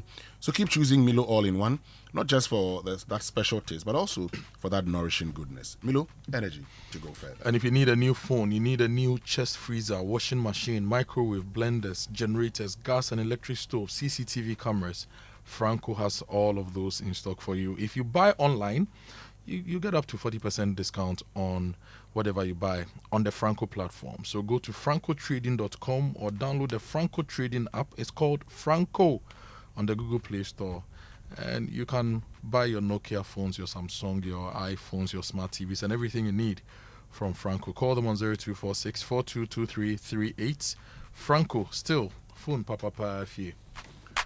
And have you heard about the incredible benefits of Exilium from Total Energies? Well, let me tell you more about this premium fuel with its amazing 3-in-1 power, because Total Energies has introduced Exilium new formula, the additive enriched fuel with its powerful 3-in-1 action that cleans your engine, extends its life, and lowers your fuel consumption. Thanks to the cumulative effect of its anti-corrosion, anti-wear, and detergent additives, Exilium new formula also lowers your vehicle's fuel consumption while reducing CO2 emissions. Charlie, you drive, sir. Experience the difference with Total Energies Exilium new formula. Choose Exilium. Choose quality. Charlie, every now and again we get updates pushed to our phones, right? Yeah. And we update.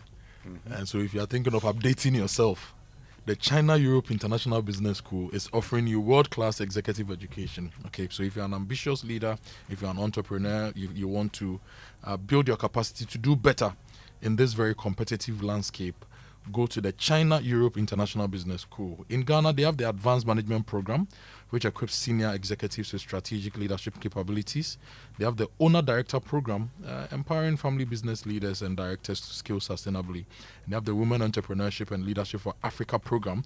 That one runs across Ghana and Nigeria, and it supports female leaders and aspiring entrepreneurs to build strong structures and systems for business growth and scale. So join SEEPS today to gain global insights, practical skills, and a powerful alumni network to accelerate your impact. For registration and inquiries, just call them on 0544 315 238 or you visit seeps.edu/Africa. You know your salary deserves better. So switch to Fidelity Bank today and enjoy amazing benefits, lower interest rates, higher loan amounts, personalized financial support, and most importantly, a smile that lasts. It's time to switch and smile wider with Fidelity Bank. To learn more, call them on 0800 003355 or visit fidelitybank.com.gh or connect with them on social media at Fidelity Bank GH. Fidelity Bank, believe with us. So live here on the Super Morning Show on Joy 99.7 FM. Stay with us. We'll return after these messages with sports and your birthday wishes. We'll be right back. Hello? Charlie, I'm at the library. Why do you keep calling me? Question. What's the capital of Burkina Faso? I want to respond. I want to prove some things, and I think today I prove it. Ghanaians are beginning to get to know you. Is there more to come from you? What did you say? Ghanaians are beginning to know you. Is this the beginning of something special? Yeah, I hope this tournament, this game, will be a lot of grace in the future. And tell me about what it's like to play for Ghana, what it feels like. Have you been to the country? What are you learning from your teammates? Yeah, for to be honest, I'm very, very, very proud to have chosen Ghana. I think it's the best choice for me. I saw with my family, long time I discussed with them, and for me, I'm very happy to choose Ghana, and I hope a lot of things, good things come.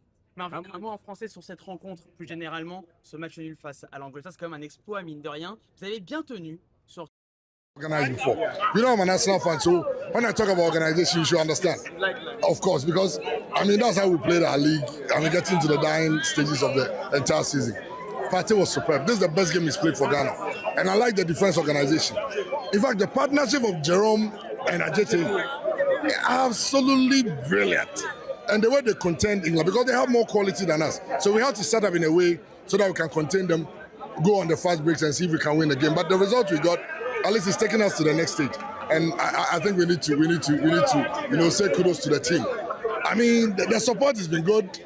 Everything about the team is good. I think we're enjoying what we used to enjoy with our Black Stars. So the love is back, my brother. My guy is here, Sneaker, and I'm Charlie. Thoughts on the performance? Who's your man of the match? Should I give them some US accent? Oh, feel free, my brother. Feel free. Bro. You know, our colonial masters tonight, we showed you pepper. This should tell you a lesson. This should tell you that if we had people, this youth today, you bet you almost say, in China, mo de beji gold, you know, you hear the back. Pepper, where I've never seen some before. Croatia is a better team than Ghana. But you're almost saying, nah, bro, we are fighting. We are fighting till we get what we want. Ghana, see you at round of 32. No long talk. We'll be there. Thank you. Shivdila is here. Shivdila. The woman say. And Okwasiampe woman say, I am best attacking team and the best defensive team and a boy. And she made Momudia. My opinion is say 2 countries in I am mine. Me mama o me. A late Queen Elizabeth. Ne mine a boy. Nyame adom. Me kron so Ghana. Me mama ba ko bi ho na me papa dem ba ya o betete me. Enti so me enu hia de me hia ya draw. Said the bayer bufuo bi ama because they see I'm free me call Buckingham Palace. Yeah, me the charter flight in Echo.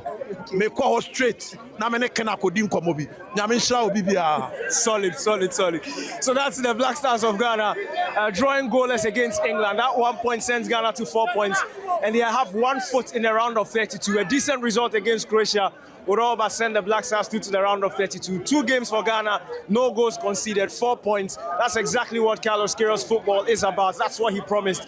And he said that by the end of this game, Ghanaians will be proud of the team. And you can tell by the sentiments of most of the fans that Ghanaians are really proud of the team. From Boston, Massachusetts at the Boston Stadium, my name is Daniel Cranting reporting for Joy Sports. The past 1 week, we have been seeing footage, videos, pictures of devastating floods in Samraboy in the western region. Floods so serious, it has submerged a whole town. When you look at the main road connecting Samraboy to Inchi, and you look at the bridge, which was one very, very high on the Tano River, and you look at how floods have taken over side by side of the road, it tells you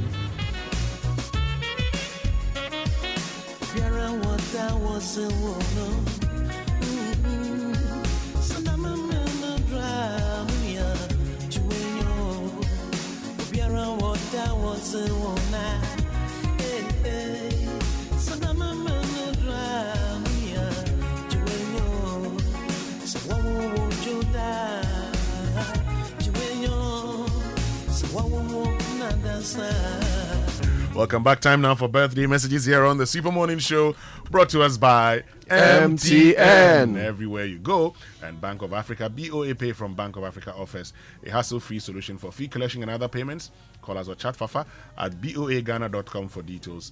Bank of Africa, strong as a group, as close as a partner. And Franco Trading Enterprise, still phone Papa Fee. Akoto watching, whose birthday is it today? Today is the 40th birthday of Parista. Mrs. Parista, the DJ of Sota Dodoa. May God continue to use you to shape and influence lives from your husband and children with love. And today is also the 40th birthday of Gwen Dede Welbeck. And this message says, I join your kids, Carlota, Caleb, Christine, and Albert, to speak long life for you. I love you. Babe Abano. I hope I got it right. Loretta Osabute of the Department of Communications, University of Ghana. Today is your birthday, class of 2024. This is from your colleagues, and these are. I've got one. Happy birthday to Akushika Lebene. Akushika Lebene is celebrating a birthday today. Lebanese, have a good one. Let's get into the sports center then. You want to make a point?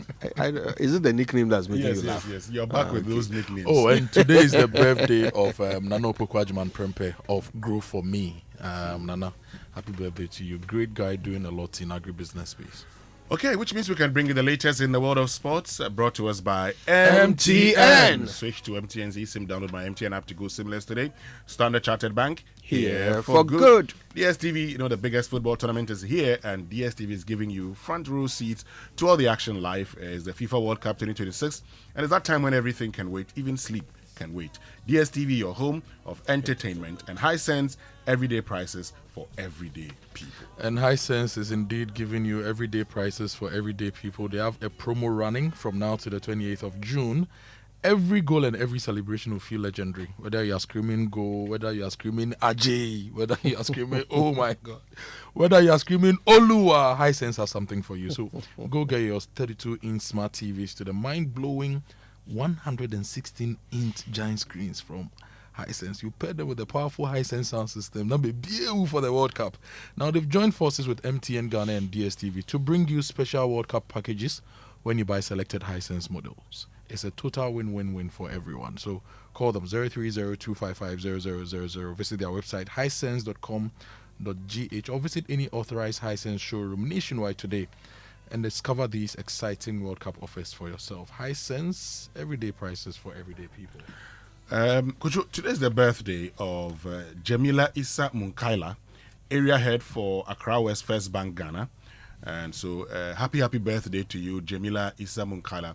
And she loves the Super Morning Show. So, from all of us here on the Super Morning Show, we say happy birthday to you. But you know, sometimes big moments start with small things. So, a call to a loved one, a Momo transaction to support family, a bundle to grow your business. But what if they could lead to something bigger than you ever imagined? With the MTN at 30 promo, every call, every text, every browse, every Momo transaction, every connection to home fiber and every activity on the My MTN app earns you points towards amazing rewards, including 9 brand new Toyota Land Cruiser Prados, over 10 million Ghana cedis in cash prizes, and an unforgettable experience just for you. Because every move counts. Dial *530# or use My MTN app to participate now, and let's stay connected everywhere you go. MTN at 30 promo, make every move count. T's and C's apply. And for over 130 years, Standard Chartered has been more than a bank. They've been a partner in progress, from helping establish Ghana's financial system to building businesses and connecting them to the world. It's 130 years of expertise to drive cross-border connections that move businesses forward. And they are ready to support your financial and wealth aspirations and to help you build sustainable impact in your community. So, look, we believe we can all achieve more together, and Standard Chartered is ready for you. So Standard Chartered is here for good. Muftizi, yo. Yesterday I was reading an LPM. Was it true? Yambuano. Charlie, I love You see, the best way to enjoy the World Cup is to listen to commentary on Joy. Joy. That's the only way out. And watch the thing on TV. Watch it on television. Watch it on Joy Prime. Yes, and listen on Charlie, Joy. Your commentary, the sweet pass. Remember yesterday I was telling you that the best for England in this game is going to be a draw. Yes. I told you. So I'll increase your Momo from 100 cedis to 101. Oh, you always do 1 cedi, please, I beg. Hello, everyone. Welcome to Joy Sports Center with me, Muftau Nabila Abdullah. Coming up. But it's Portugal on the surge with Bruno Fernandes. Cristiano Ronaldo!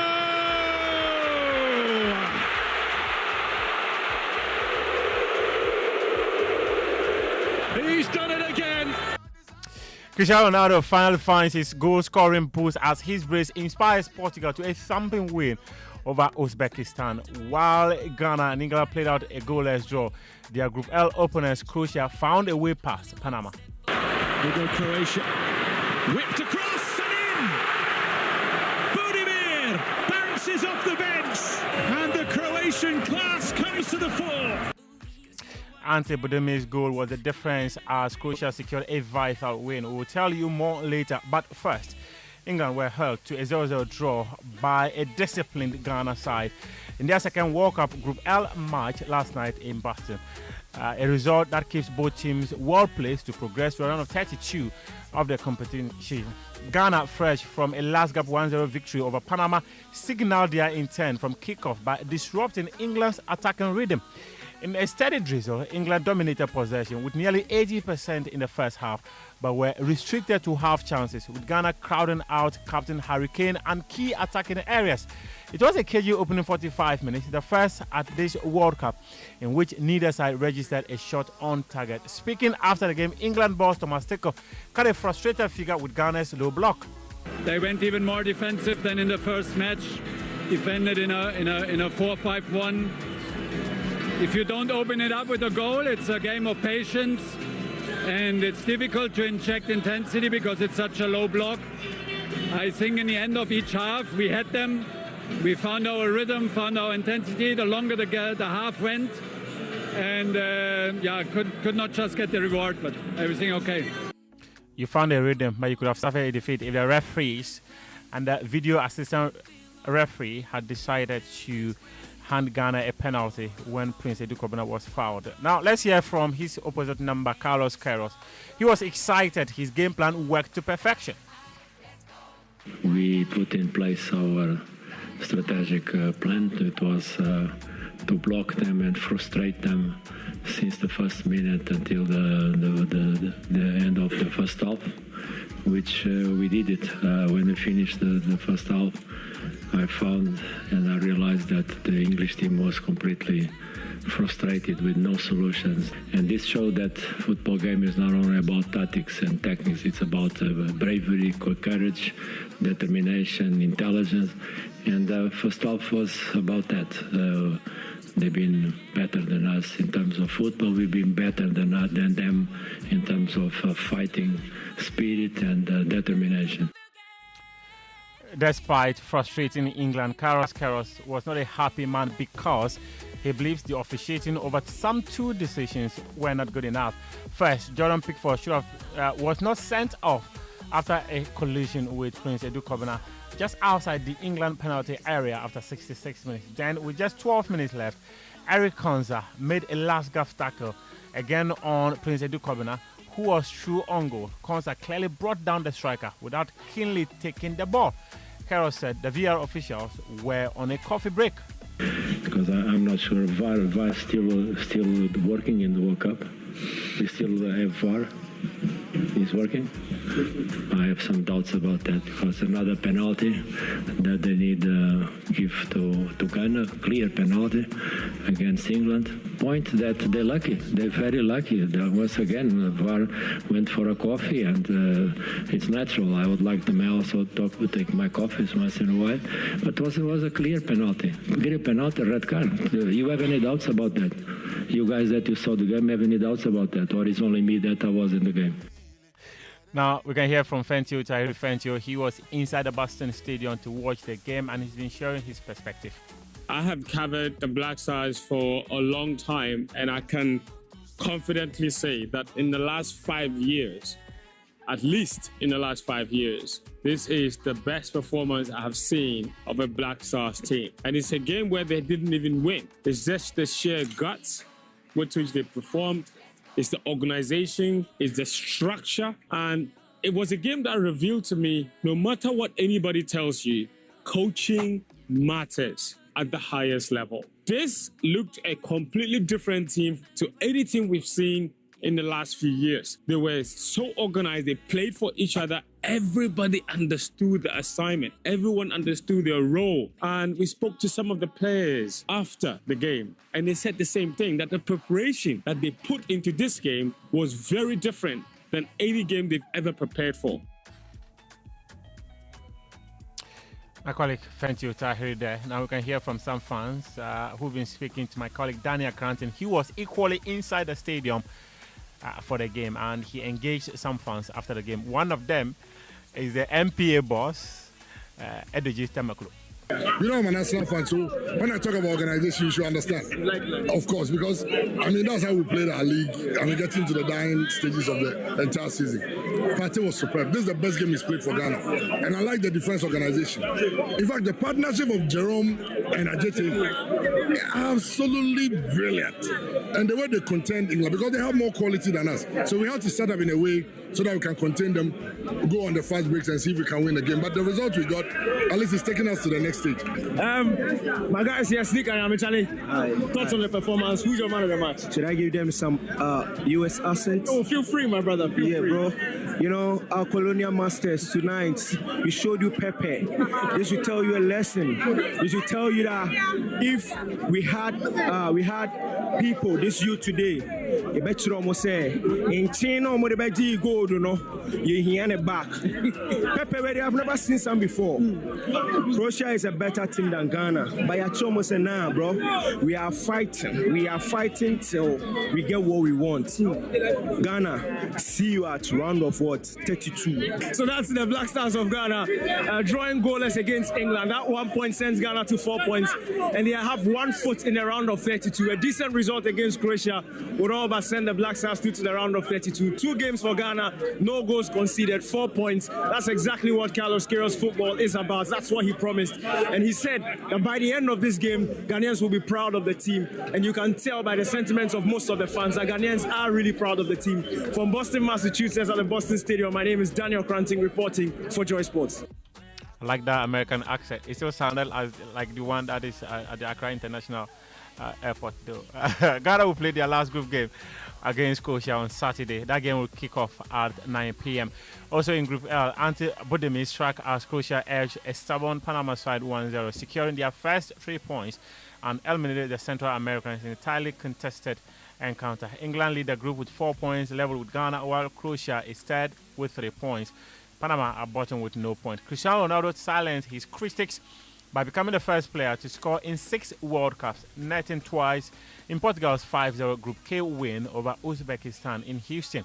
After the match, the 41-year-old shouted, I am back to television cameras, responding to criticism following a 10-match goal drought in major finals. Portugal sits second in group with 4 points, 2 behind Colombia, who beat DR Congo 1-0 earlier today.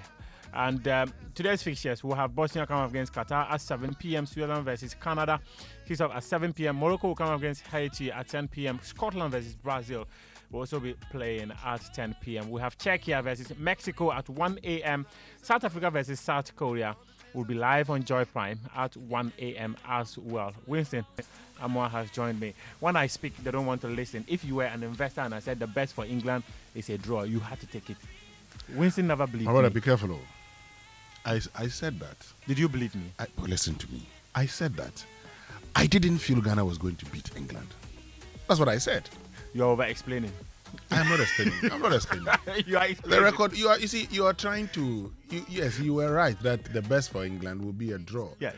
But to say that I doubted you, my brother. You were talking about the quality of the English side. I said that. Your spirit was not there. My spirit didn't feel a Black Stars victory. Did we win? Well, my spirit felt the best for England was going to be a draw. And I said Ghana was going to score 90 minutes plus added time. Did we score? We didn't score. But But at least. You didn't talk plenty. Yeah, it was a drawing. A drawing is when a draw feels like a win. Akoto Boateng, bring yourself here. Because look, I am happy that England didn't beat us. And I'm happy that the World Cup has brought us some joy. Because, as a people, we hardly get excited with our, footballers. Today, the Black Stars have done very well. They've qualified to the next stage. In 2010, we lost the first match. I think we drew the second match. And then we won the last one. We qualified. We qualified with 4 points. This time around, 4 points is enough to take us to the round of 32. As to what happens when we get to the round of 32, I don't know. But I still expect us to do better. Maybe get to the round of 16, quarter-final, semi-final. I think we should do better because the previous World Cups we've been in, we've showed the world our potential. And you see, Ghana always shows potential and doesn't get to the summit. And so I think that we must break that. We must now climb all the way to the top. And if we do way better than we did previously, the impact on our economy will be crazy. So I really think that we need to do better. We need to put in the strategies, and we all need to put our hopes and prayers behind the boys so that they qualify from the group stages, they go to the knockout stages, proceed all the way to the semis, and even get to the final. You see, if Ghana gets to the final, it will be a different PR story for Brand Ghana. Oh, yeah. It will be a different PR story for Brand Ghana. And the kind of things businessmen are hoping the World Cup brings us, it's crazy.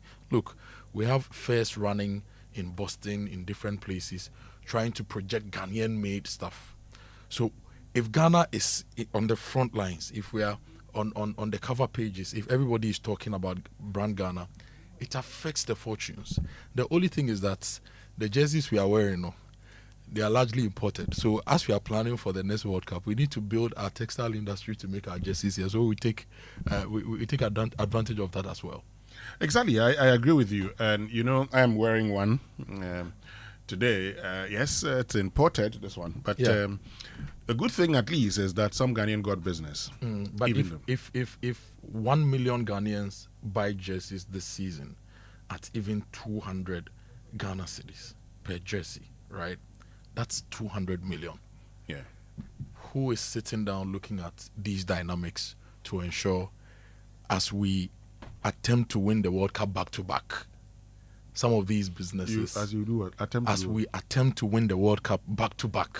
My brother, the first time any country won the World Cup, yes, back to back, and last time, yeah, you know when that was? Before Ghana became the first country south of the Sahara to win independence, nobody had won it. Wait. So there's always a first time. Wait. The only back-to-back.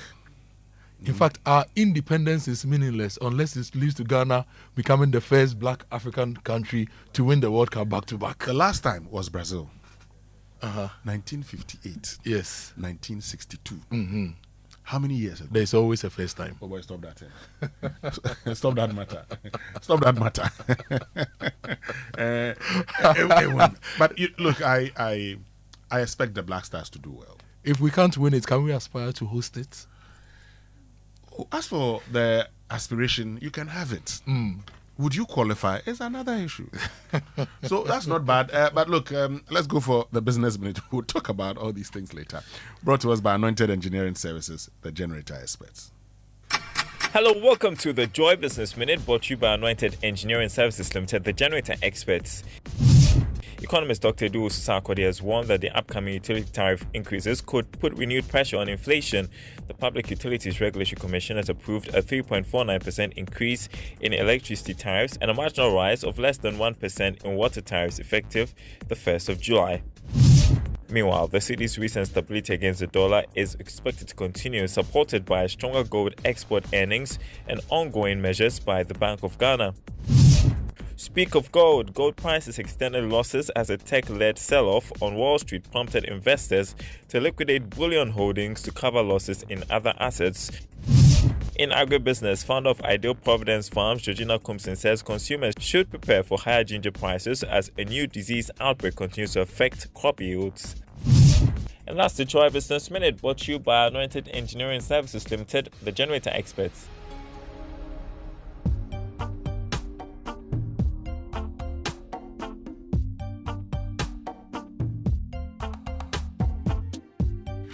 And that was the Joy Business Minute, brought to us by Anointed Engineering Services, the generator experts. Yesterday, I saw my neighbor cleaning his generator. He bought it from Anointed. Oh, that's nice. And I was like, Mo, what's up? He said, I do not know what will happen, so let me clean the thing. and watch the World Cup. So look, I know the World Cup is important, business is also important, life is also important. So talk to Anointed and have your standby generator in your home, your office, your factory. You get a generator which is dependable, and for every generator you buy from them, you get a 5-year warranty. And they also give you 24-hour emergency service. They have correct spare parts for sale, reliable rental services as well, and professional advice. Now, the head office is at number 77 Anointed House on the main Odoko Malam Highway near the Odoko traffic lights. And they have 21 branches nationwide. One in East Legon and Amrahia, Koko, Junction, Kumasi, everywhere you'll find Anointed Electricals. Now, if you want to learn a skill, go to their skills training school and learn how to operate generators and fix generators and plants, vehicles, electricals and control systems, solar installations, and a whole lot of other things. They offer you 80% hands-on training and 20% theory. So call them on 024-348-0334 and 024-642-3534. Anointed are the generator experts.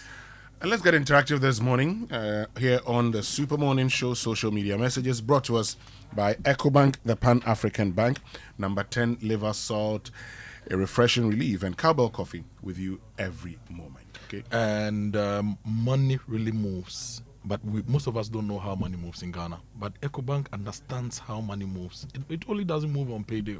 It's moving every day, connecting Ghanaians with their families, communities, and businesses. It's airtime that you send to a sister, that transport money for dad, that new cloth for mommy, support for a cousin's education. A lot moves with our money, and our money moves a lot. And money is more than a transaction. It's people supporting people, families helping families, and communities moving forward together. That's why there's EcoBank. It's a bank built for the way Ghanaians and Africans move money, with one seamless banking experience across 34 African countries. The EcoBank digital platforms connect people, businesses, and opportunities in Ghana and across the continent. So pay your bills, transfer money, access ATM services, and manage your finances anytime, anywhere with the EcoBank mobile app. The USSD is *770#, and you can also use the EcoBank online services and the ATMs nationwide. EcoBank is the Pan-African Bank. So what's your assessment of Ghana's performance against England? Now, this is how some of the British newspapers captured it. The Daily Mirror says, we're gonna have to do it the hard way once again. Okay, yes, that's England. So it says we are gonna have to do it the hard way again. The Sun says, don't worry about a thing, because every little thing is gonna be all right. Yes, the Daily Mail says Tuchel's toothless troops failed to conquer gutsy Ghana is also here. I'm checking more of the headlines. I'll share them with you. The Daily Star says 3 Lions back to drawing board. Okay, it notes England dominated possession, but must now wait for the final group match against Panama to secure, their place in the round of 32. Okay. The question I just add perplexity. Is England a natural habitat for lions? Charlie, and it says no, England is not a natural habitat for lions today. Lions are native to parts of Africa and a small population survives in India.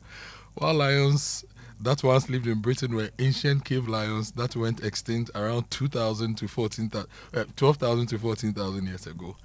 Lions went extinct there, 12,000 to 14. Now they call themselves 3 lions. And they want to compete with the Black Stars. They go for me, I'll go on the limit. You think they are here to joke? Charlie, and on Big Stories this morning, brought to us by Telecel, connecting energies, and Cowbell Coffee with you every moment. We're still taking your filth report, okay? Use the hashtag, your filth report. Tell us the sanitation situation where you are. But this morning, if you're stuck in traffic also, we want to know. Because we want to draw the attention of the authorities. Some pretend they don't know what's happening. The good news is that the Ministry of Roads and Highways, they've assured that they're going to be on the show to address all these concerns. They admit that it's good we're drawing attention to all the potholes and things that could easily be solved to actually ensure your smooth movement. All of these coming up here on the Super Morning Show. And that moment when the alarm rings and life is already asking you questions? Yes, it happens to us every day. But don't let that moment define your day. Have something that goes with you every moment, and that is Cowbell Coffee. Okay? Get it. It stays with you every single moment, whether you're grinding for that exam, pushing deadlines at work. If you stayed up to watch all the games last night, you still need your eyes open at work. If you're cooking up the next big idea, you need Cowbell Coffee. It gives you that creamy taste and rich coffee aroma to kickstart your day right, and you can enjoy it anytime. Cowbell Coffee, with you every moment.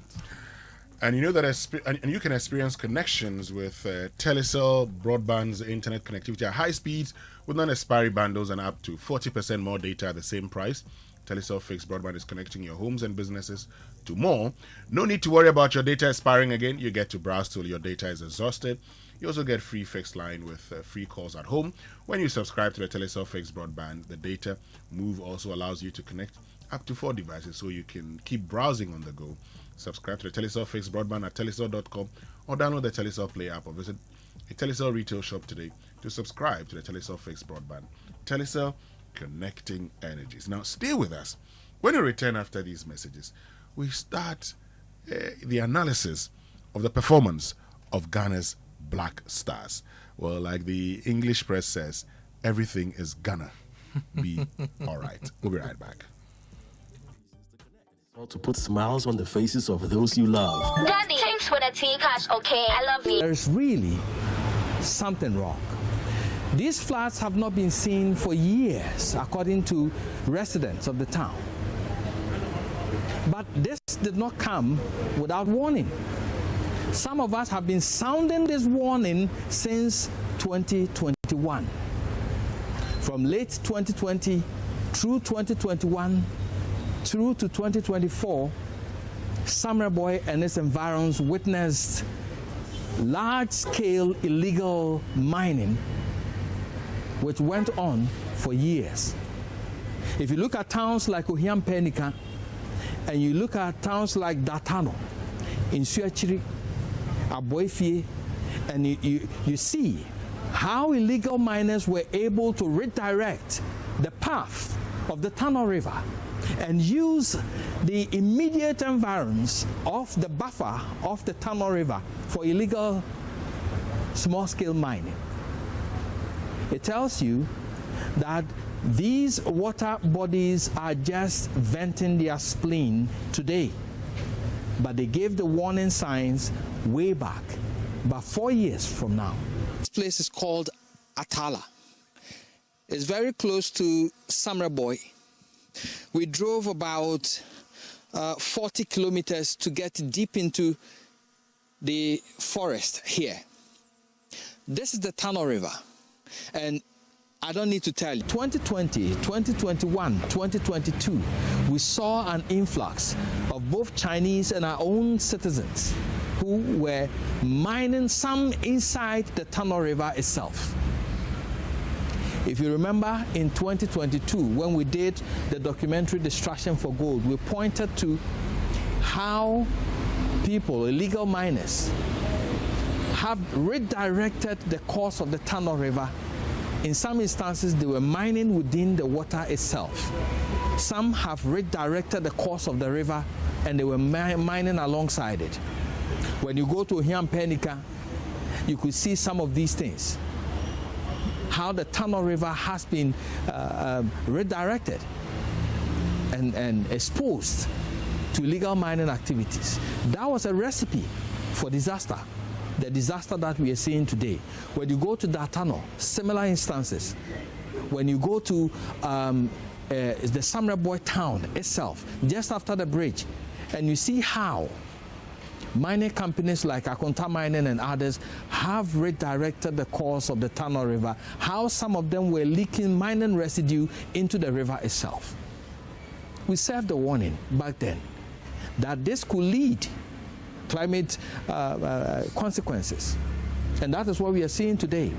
I remember very well in 2024 when the people of Nsuachiri, just close to Samraboy, demonstrated that they will not allow an individual to do illegal mining within their town because they fear that when it rains consistently, there will be flooding. The flooding that we are seeing today.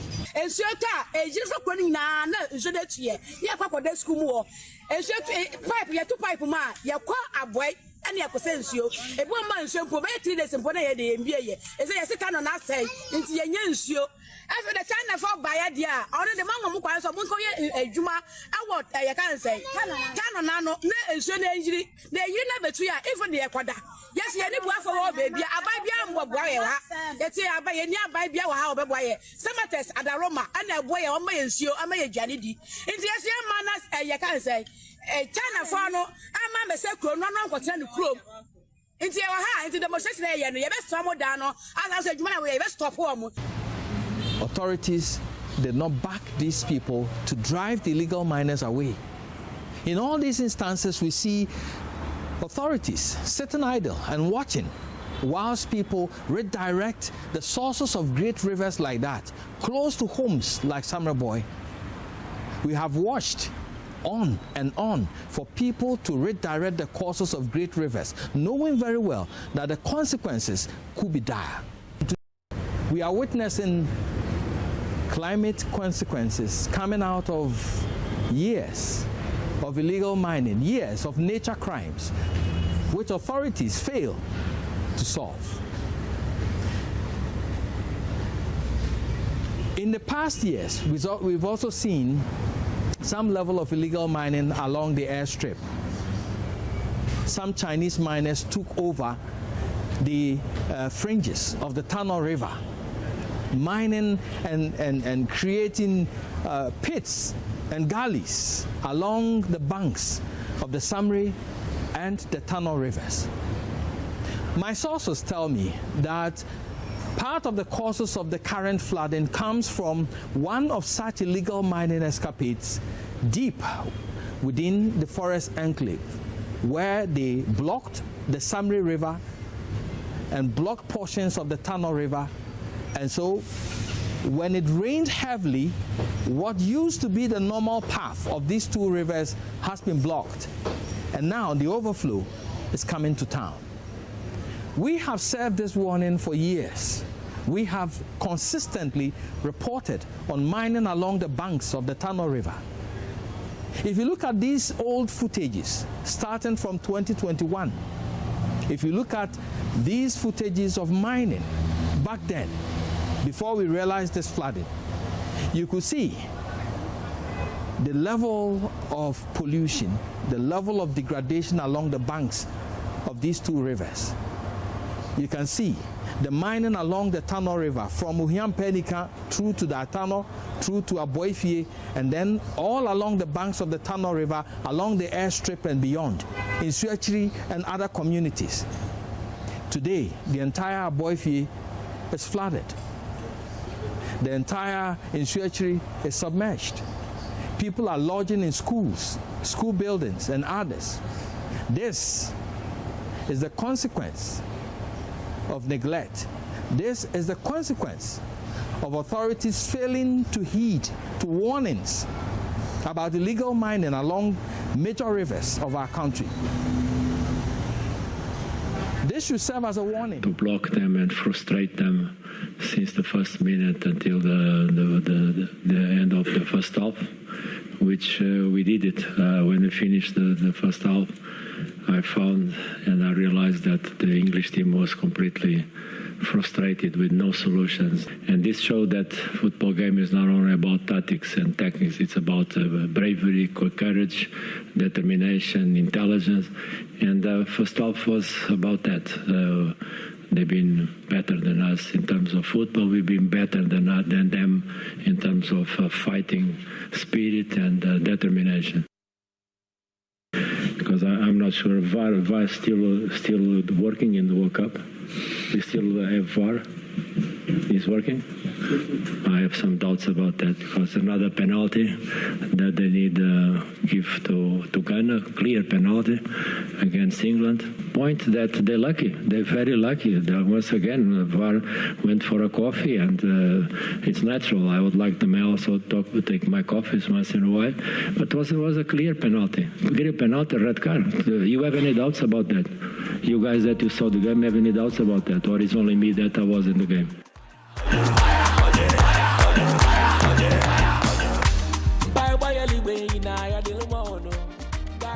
They went even more defensive than in the first match. Defended in a 4-5-1. If you don't open it up with a goal, it's a game of patience, and it's difficult to inject intensity because it's such a low block. I think in the end of each half, we had them. We found our rhythm, found our intensity. The longer the half went, and could not just get the reward, but everything okay. Yeah, I didn't deserve it, to be honest. It probably should have gone to one of their lads that defended so well. Had a couple of moments. It was hard to get in a game, but I'm grateful for whoever voted. But yeah, probably should have gone to one of their lads that defended so well. So fair play to them. Like always, second game fever, isn't it? With England, win the first one, do well, and then draw the second one. But it's okay. I think they played for a draw, as it would have seen them go through. And fair play to them. They did a great job. You've won the superior player of the match.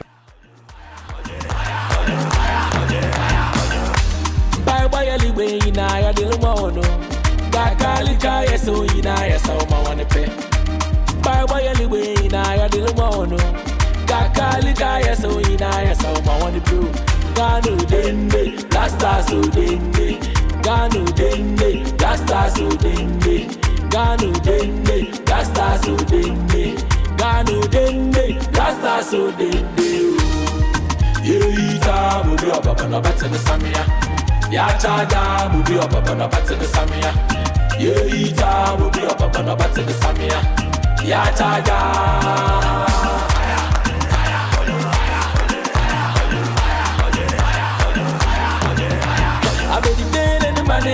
I need Jan in the money. I say, Kofi in the money. I say, Mojan in the money. Winter in the money. Stevie Nappy in the money. Robert Mesa, goalkeeper number one. The boy, a beshe, Yesulo Biala. The boy, a beshe, Yesulo Biala. The boy, a beshe, Yesulo Biala. The boy, a beshe, Yesulo Bialo. Yeita, Mubi, Obaba, Bats in the Samia. Ya chaja will be up on a bat in the Samia. Yeita will be up on a bat in the Samia. Ya chaja.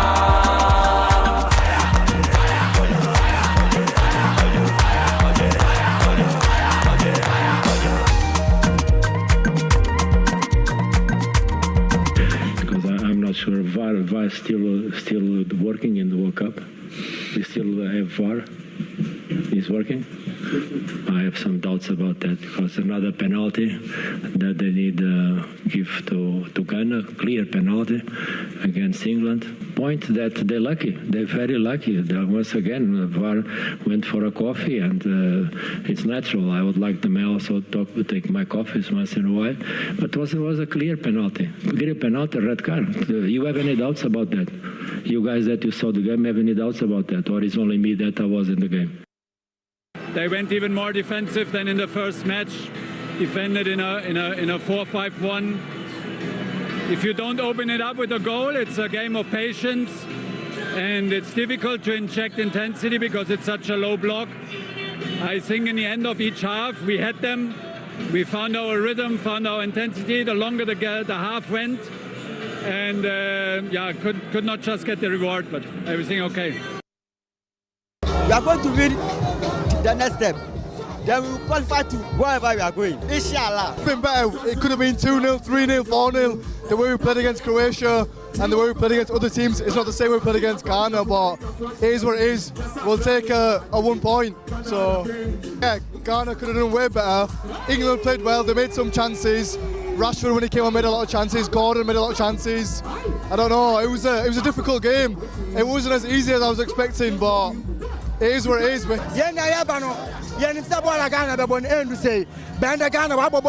whole Ghana, so. But final straight. Ghana, final straight. Coffee in your cup and joy on the set. The Super Morning Show is always the best bet on Joy 99.7 FM.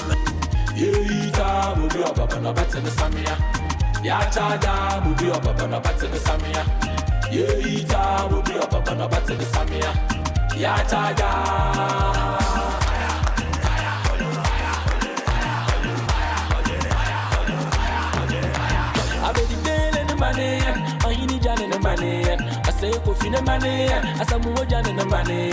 Winter in the money. Stevie Napi in the money. Robert Mesa, goalkeeper #1.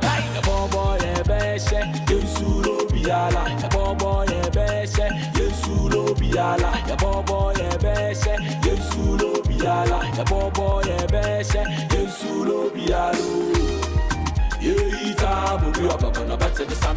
Hey, no, Ghanaians, what? We are going to the finals. Yeah, we are going. What's your problem? Oh, me, I'll be happy if we reach the final. I told you. But we have piled our expectations on them. With the Black Stars, live like today is your last day. Mufta, wait.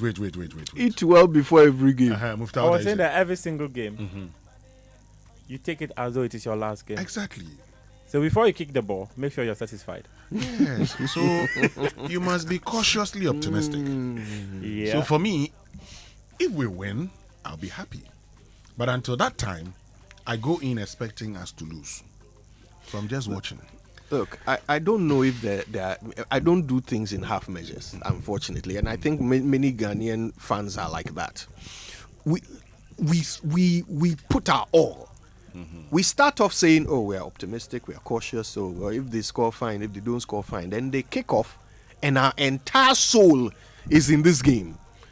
And the outcome, it's like the outcome of life is pegged to the outcome of the game. That's what a football-loving nation is like. There's nothing you can do about it. While I was watching the game, there's something one of the boys said. He said in the first game, what he said, one of these 3 stations, your problem is free money, you know, and all these unfair comments. I like it's part of the reason I like watching football out of the football. I like these comments, your problem is free money. How can you say a player is the problem? Then in that manner. Then yesterday,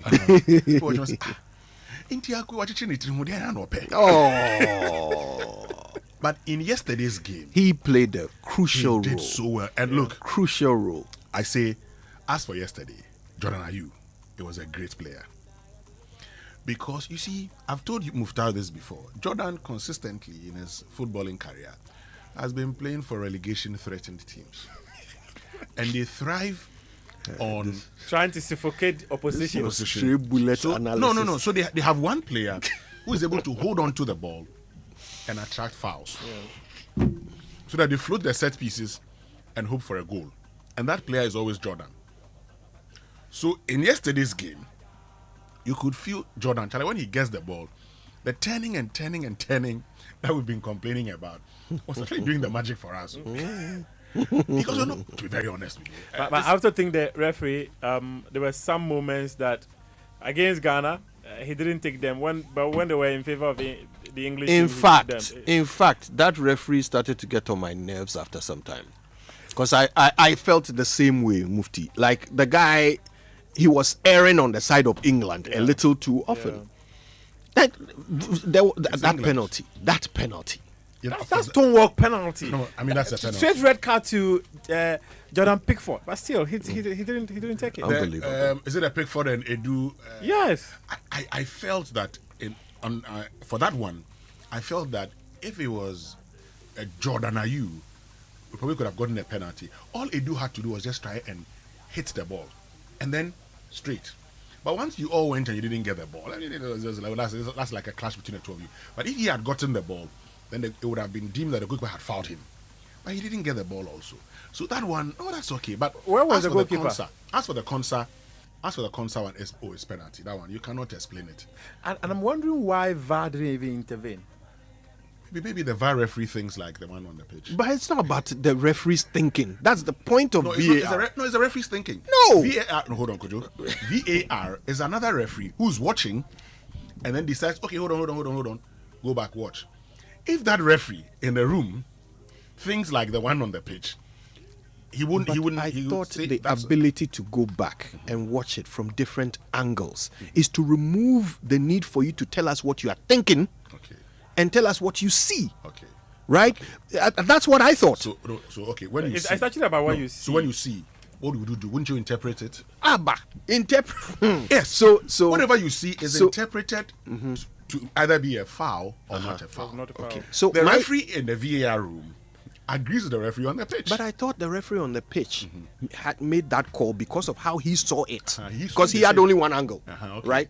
That's how he saw it. The point of having backup referees is so that in spite of whatever angle you saw it from, someone can impartially look at it from all angles and see what actually happened. Now, we watched the playback, which is probably not even as detailed as the VAR. Yeah. The playback we watched is probably not even as detailed as the VAR. But even we saw that it's not a matter of opinion. That was technically a foul. Okay.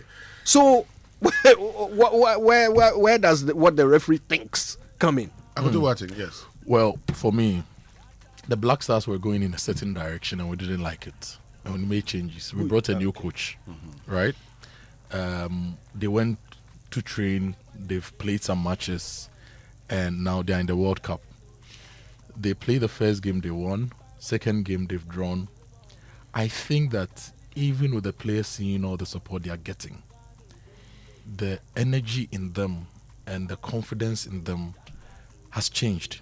So for me, we can be pessimistic all we want, but for this particular World Cup, take it from me as a Joseph, we are going to the finals. We are going to do way better.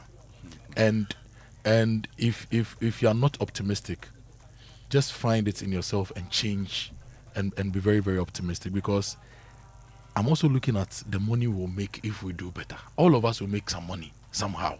Oh, yes. All of us will make money somehow. The country will make money. So it's all of us. Everybody will make some money somehow. The country has already made 12.5 million. Yes. Look, we'll get into the analysis very soon. Coach Christopher Nimli will be joining us. Mufta is also here. But give your business the competitive edge it deserves at the Dawa Industrial Zone, a world-class industrial park spread across 2,000 acres of prime industrial land with modern infrastructure, strategic connectivity, and a thriving ecosystem of manufacturers, heavy industries, automotive industries, textile production businesses, because we were talking about textiles earlier, logistics, food and agro-processing enterprises within a well-segmented industrial zone. Dawa Industrial Zone is the ideal destination for growth and expansion. Position your business for success in one of West Africa's fastest growing industrial hubs. Call 0552 04 0000 today or visit diz-ghana.com. Dawa Industrial Zone, where industry thrives. And always get the right mattresses for your home, for your offices, for your hospitality businesses, and the home of the right mattresses. You know that already, right? Latex foam rubber products. They offer you unmatched quality and durability for every Ghanaian home. So make the smart choice. Talk to them in Accra on 0302 231155, in Kumasi 03220 29365. You can visit their website latexfoamghana.com and follow all their social media platforms. Never settle for less. Go for quality. Buy latex foam, or else you did do yourself. Latex foam, your partner for life. You see the way Benjamin Asari was diving and catching the balls. In his mind, no diving, and he said, "Oh, to latex foams." So diving, no achieve no. Shut up. SM for life. When he makes a save, no, the place you hear shut up. They hear Benjamin Asari clean sheet. Look, you've probably noticed that the lights go off when you least expect it, which means plans interrupted, businesses forced to pause, and home left in the dark at inconvenient times. Well, Translight Solar is here to help you. With Translight Solar, you enjoy consistent, reliable power every single day. No interruptions, no surprises. Our smart solar solutions are designed to keep your lights on, your appliances running, and your operations moving, while helping you cut down electricity costs. Now, they are offering exclusive installation discounts starting at 34,000 cedis only, with flexible payment options. Call 0242 438 746 or 0256 040838, or visit translightsolar.com. Translight Solar, reliable power, total peace of mind. Muftau, do you know that all the 1 CD I've been sending you, if you save them well, you can top up and get an EV from Drive EV? You've sent me only 1 CD once. If you save the 1 CD and you invest, you can top up and get, in fact, if you don't have the money, just go to Drive EV. They have amazing bank partners. They give you instant approval, great interest rates, and super flexible terms for you to pay. So if you want that electric vehicle, it's yours today. Drive EV is located at the Bema Hill on the Mahama Road. It's Ghana's #1 electric car company. And if you get an electric vehicle, you drive in style, zero fuel, zero noise, you cut your transport costs by up to 70%. You don't have to change your oil and, all the long engine repairs, the long queues at gas stations. You don't have to deal with any of that. And they also have the X-Charge EV, the blazing fast smart charging network across the country. So call them 059-651-3056 or 055-413-6410. Drive EVGH, drive into a sustainable future. And going green is not just about saving the planet. It can save you real money. Install solar panels and cut down your power cost. Get an electric vehicle and reduce what you spend getting around. Switch to energy efficient equipment and lower the cost of running your home or business. And the best part, Absa Bank can help you finance all of it. The Absa Green Finance Loan gives you what you need to make it happen.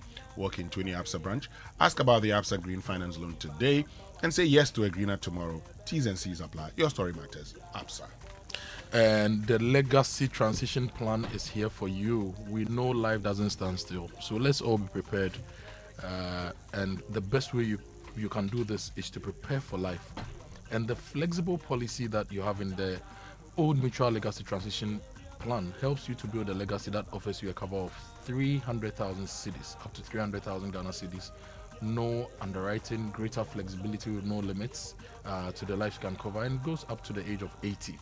So dial *378*3#. That's a *378*3# to request a call for the Old Mutual Legacy Transition Plan today.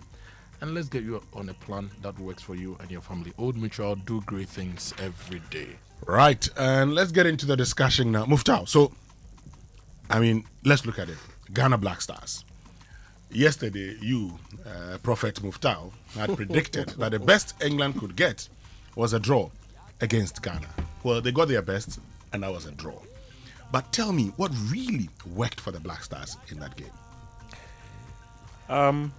Coaches will tell you that sometimes the game of football goes beyond tactics. It's about commitment, it's about desire, it's about hunger, it's about discipline and structure. And that was what we witnessed from the Black Stars yesterday. You would notice that Ghana decided to set up in a way that they were going to close the spaces, making it very difficult for England to be able to pass the balls through the channels. And that was exactly what the team did. if you watch the game, you could clearly see Ghana was in a 4-4-2 formation system. What they did was not to go for man-to-man marking. They were closing the spaces, which made it impossible for passes to go through. And that was clearly what worked for Ghana last night against England. From their defense to the midfield to the attack, I cannot single out one player who did not give his all to this team, including those who even came on from the bench to assist the team secure this. I believe that it all culminated in a point because the boys were hungry enough. They were committed to fight for a cause. It's the last time I actually saw a Black Stars team put up such a strong performance. We'll have to go back to about 12 years ago when the team lined up against Germany in the 2014 World Cup. That's a tournament many people don't want to be reminded of because of how the country flew dollars across continents to the team. But in that game against Germany, the boys gave their all. It was similar to what we saw yesterday from the boys. And I believe that Carlos Queiroz and his technical team would be happy about what they saw. It means that they played to instructions. He categorically told the players at halftime that England was frustrated, so go for the kill. And you could clearly see it from the English players that they were indeed frustrated. There were moments one would have thought that. Talking about England being frustrated and go for the kill, let me just ask this, because in the second half, when we started, you could see Ghana trying to get a goal. Yes. But then that also allowed England to play some quick football. Yes. The transition was very fast. Yes. Just as you saw against Croatia in the second half of that match between England and Croatia. So you, at some point, we went back to the haram football. I don't know. I don't think it is haram football. It's called discipline. No, it's, you must be very disciplined to be able to keep a certain structure. No, I get your point. I get what you're trying to say. You guys call it haram football. I've learned from you. You see, the English wanted the game to be expansive. If the game was expansive, they would have created chances. Yes. And they would have been very dangerous. That was why the very moment Ghana started having a go at them and their transition from defense to attack was very quick, the boys had to quickly reorganize themselves and stay compact. And that was very key for Team Ghana in this game. Because give the English spaces, we could all of us can tell when it comes to the individual quality, they have individual quality. One player within a second can change the entire game with a single pass. And that's what Ghana did so well by trying to limit the opportunities the English were going to create. And limiting them, you only need to close the spaces to make it very difficult for them to go through. Okay. You talked about we setting up in a 4-4-2 system. Yeah. For me, watching it looked more like a 4-3-3 formation for me because, you saw the midfield. You would see Caleb Irinchi. Yeah. You saw Kwesi Sibo, Thomas Partey. And Semenyo was on the wings with Iñaki Williams. Yes. And then Jordan Ayew as up front, right? Yes. But then in the second half, I began seeing the 4-4-2 that you talk about. Yes. Because then we wanted to go for the kill. But in the first half, it looked more like a 4-3-3 formation. Okay, so let me look at it this way. You would notice that in the first half, Williams was always dropping deep. Yeah. To add up to the numbers in the midfield. That was key. You'd also notice that anytime Jerome Opoku had the ball, he was hitting diagonal passes for Iñaki Williams to run behind the English backline. That was a setup from the coach simply because he felt that the English were going to come with a high line, and Iñaki Williams is often noted for running diagonally. So there was one instance where he was flagged for offside. If Ghana were able to take advantage of those moments, one of them were likely to go through. And in fact, it was one of them that actually led to what we all believed was a penalty, but the referee thought otherwise, in the incident between Eric Konsa and then Prince Edu Kwabena. The first half, just as you saw, the lineup was in a 4-3-3 format. However, whenever Ghana did not have the ball, Ghana had more men in midfield with Iñaki Williams dropping, Antoine Semenyo also dropping to add up to more numbers in the midfield, leaving only Jordan Ayew upfield. It happened multiple times. Sometimes the systems are set up on paper, you would realize that this is the system they are playing, but without the ball, you have to switch up and reposition yourself in a way that you have more numbers in midfield to be able to stay compact, not allowing your opponent to come at you. And that was clearly what Carlos Queiroz did yesterday. In 30 seconds, which player stood out for you? Who stood out? It will be very difficult for me to call, but I think that most of the saves Asare made, I would say he was my man of the match, especially one from Saka and the other corner that he came out to punch it far away. I believe that those were very dangerous balls. On a bad day, those balls could have just found themselves at the back of the net. Okay, so let's hear from you now. Tell us also what you believe worked for the Ghana Black Stars and who you think stood out on the night. Okay, 0302216541 and then 05511119997. The phone lines have been activated now. Benjamin Asare stood out, and I pray a Saudi or a Chinese team gives me a contract and gives me a lot of money. Special shout to Sibo in the midfield. I think he really stood his ground. Yeah, I think he stood his ground. I heard the commentator give a meaning for his name that I didn't understand. Which was? They said, in the Lombosi language, Sibo means a family of many warriors. What is the Lombosi language? Lombosi. Yeah. Which language is that? I don't know. I'll find out because maybe the commentator did his research. Maybe. But what is the Lombosi language? It's people from Lombosi. Anyway, let's get onto the phone lines now. Guys. And Ajiman is our first caller. Ajiman, good morning. My uncle, I hope you're doing well. I am fine. Kindly reduce the volume on your radio set a bit for us and tell us who stood out for you and what do you believe worked for the Black Stars. It was absolutely a disciplined work that they performed. They were very disciplined. But you know what? When I heard that Jiku was not going to World Cup, I put my hands in my head. Not knowing we have Tony Bafo and somebody like John Mensah around, who is Jerome Opoku. Come again? Jerome Opoku. Jerome Opoku, yes. The physique, the body, the height that he has, he utilized it very well. Yeah, he did. So he's my man. But the Black Stars did well. Thank you very much, Ajiman from Tema. Let's go to the spin test road. Papa, good morning. My brother, Papa, me was saying me hunting. Mamin too. Oh, that's oh, Papa, Chiado. Anyway, special greeting to all of you, my brother. We thank God for really getting it wrong from the English people who taught us football. But yesterday we proved to them that, look, you can teach us football, but we know how to go about it.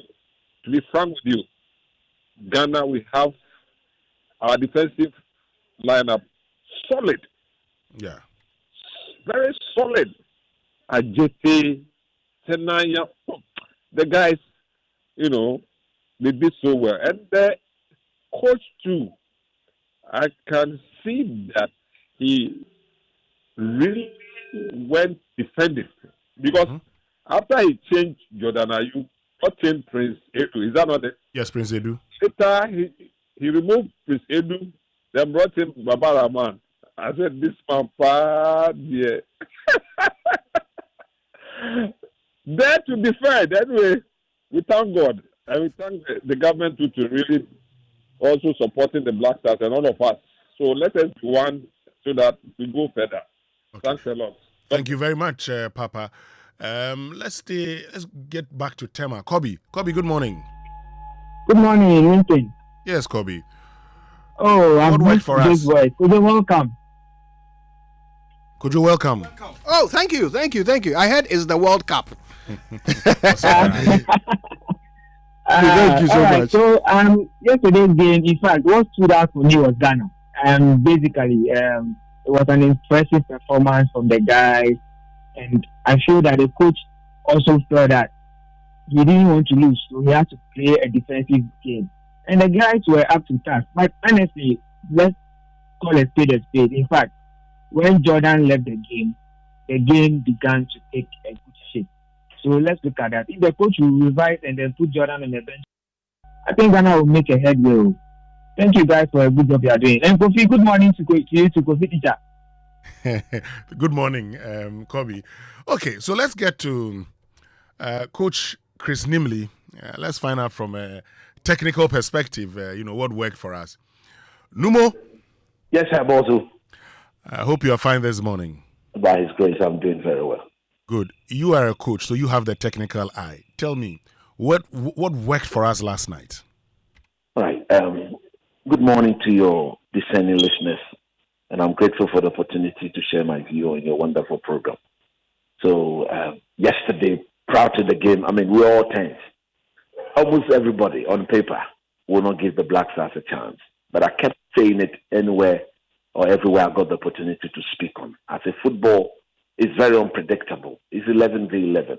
We don't need to have a star-studded team to match up to any team in the world.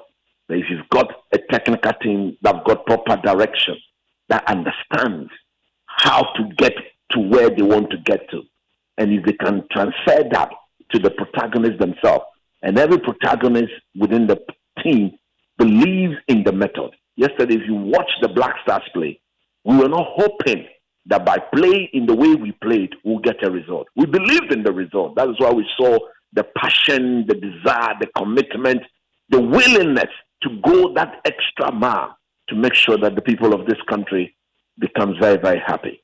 Now, when prior to the game, we did the game on Joy Prime.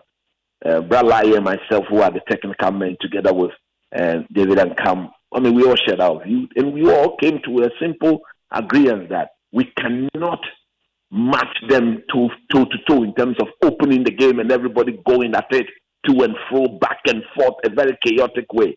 If we do that, they will fancy the game to be played in that manner because they've got enough weapon to punish us if we decide to go that. So we needed to stay a bit compact. We needed to ensure that we will not isolate any of our fullbacks against their very pacey wingers.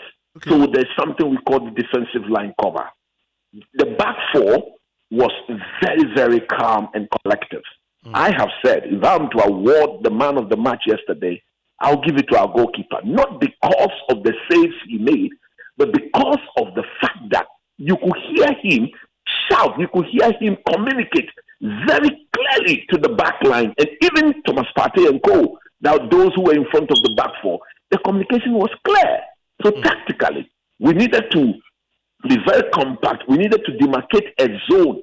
Usually, if you don't do the high press, you want to do the medium press. But yesterday, we did the low press. We were not even pressing the English team in the middle of the park. We waited for them to get into our half. So we were tactically 25 yards away from our goal. That was where we had demarcated ourselves. So we waited for them. But anytime they stepped in that zone, we had to go and put pressure on the ball. And the beauty of it was that the pressure was not only done by one person. One person triggers the press, and the others were in sync. What we say that once the press is triggered, those of you in and around where the ball is, you need to anticipate and block the channel. And in line with this, I must also recommend Thomas Partey, Kwesi Sibo, and of course, Kelem Girenchi. They were immense. I've always believed, and I've always told people that usually in a game of football, most people think that the team with the ball is strictly the one or the team that decide what happened. And I've told them it's tactically not the case in all situations. We didn't enjoy enough of the ball yesterday, but we actually dictated how the game will progress.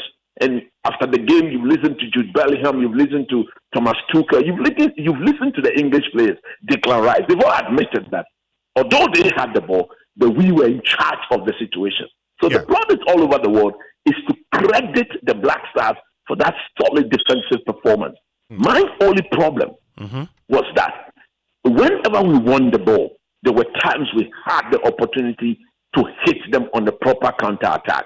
That is where I believe the captain of the team, I'm not picking on him, but I believe that it's a teamwork, it's a team sport, and the way Carlos Queiroz is working with our team, we are always going to be a transitional team.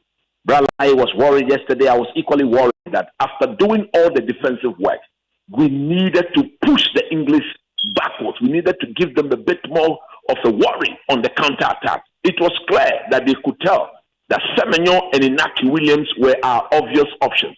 To watch the game tactically, they blocked off the channel to Semenyo, and then they blocked off the channel toward Inaki. They are aware that Jordan Ayew don't have the legs to outpace any of their defenders. The entire back line, Jordan will not outpace anybody. So Jordan will fancy the physical battle. But in games like this, I believe that if we had Thomas Asante in the game, he wouldn't fancy the physical battle. It isn't that he's not physical. He will have moved himself around a bit more and allowed the pass to be put into space, of exactly as we saw in the last 9 minutes of the game when we had that chance, which some of us are shocked why the referee did not award the penalty, because Konsa did nothing to touch the ball. He impeded the Ghanaian, he jumped and prevented the right foot of our striker from striking the ball. In any other day or on any other day, that is a clear penalty. Yeah. So, for me, what actually worked for the team is not what we saw on the pitch. It's their mental toughness. The fact that everybody stayed focused. Look, in watching the game, there were 3 moments.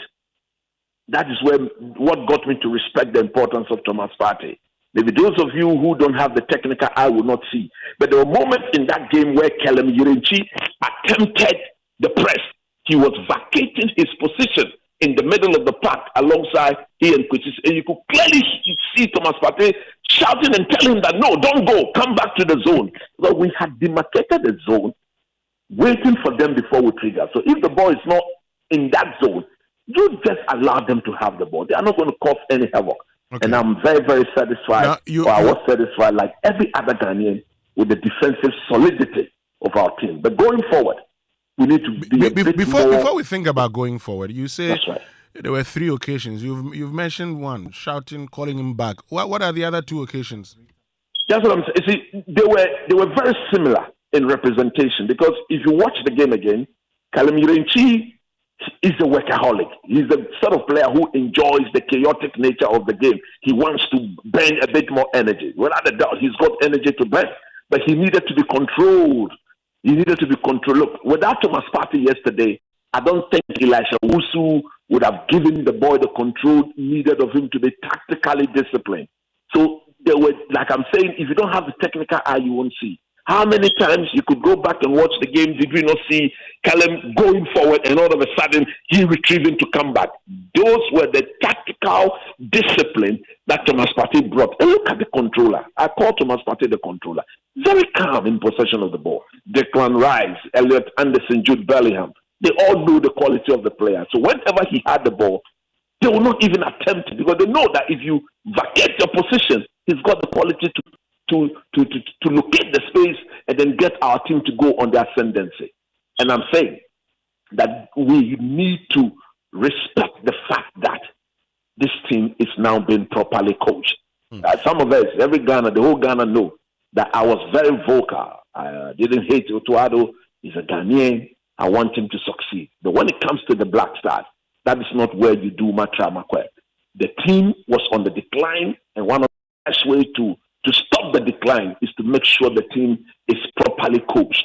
It is now that this team is improper. It's just that the man hasn't got enough time, or he did not get enough time to work with them. So defensively, per his identity as a coach, I'm referring to Carlos Queiroz, that's why we are seeing them do well defensively. Okay. We've gone 2 games.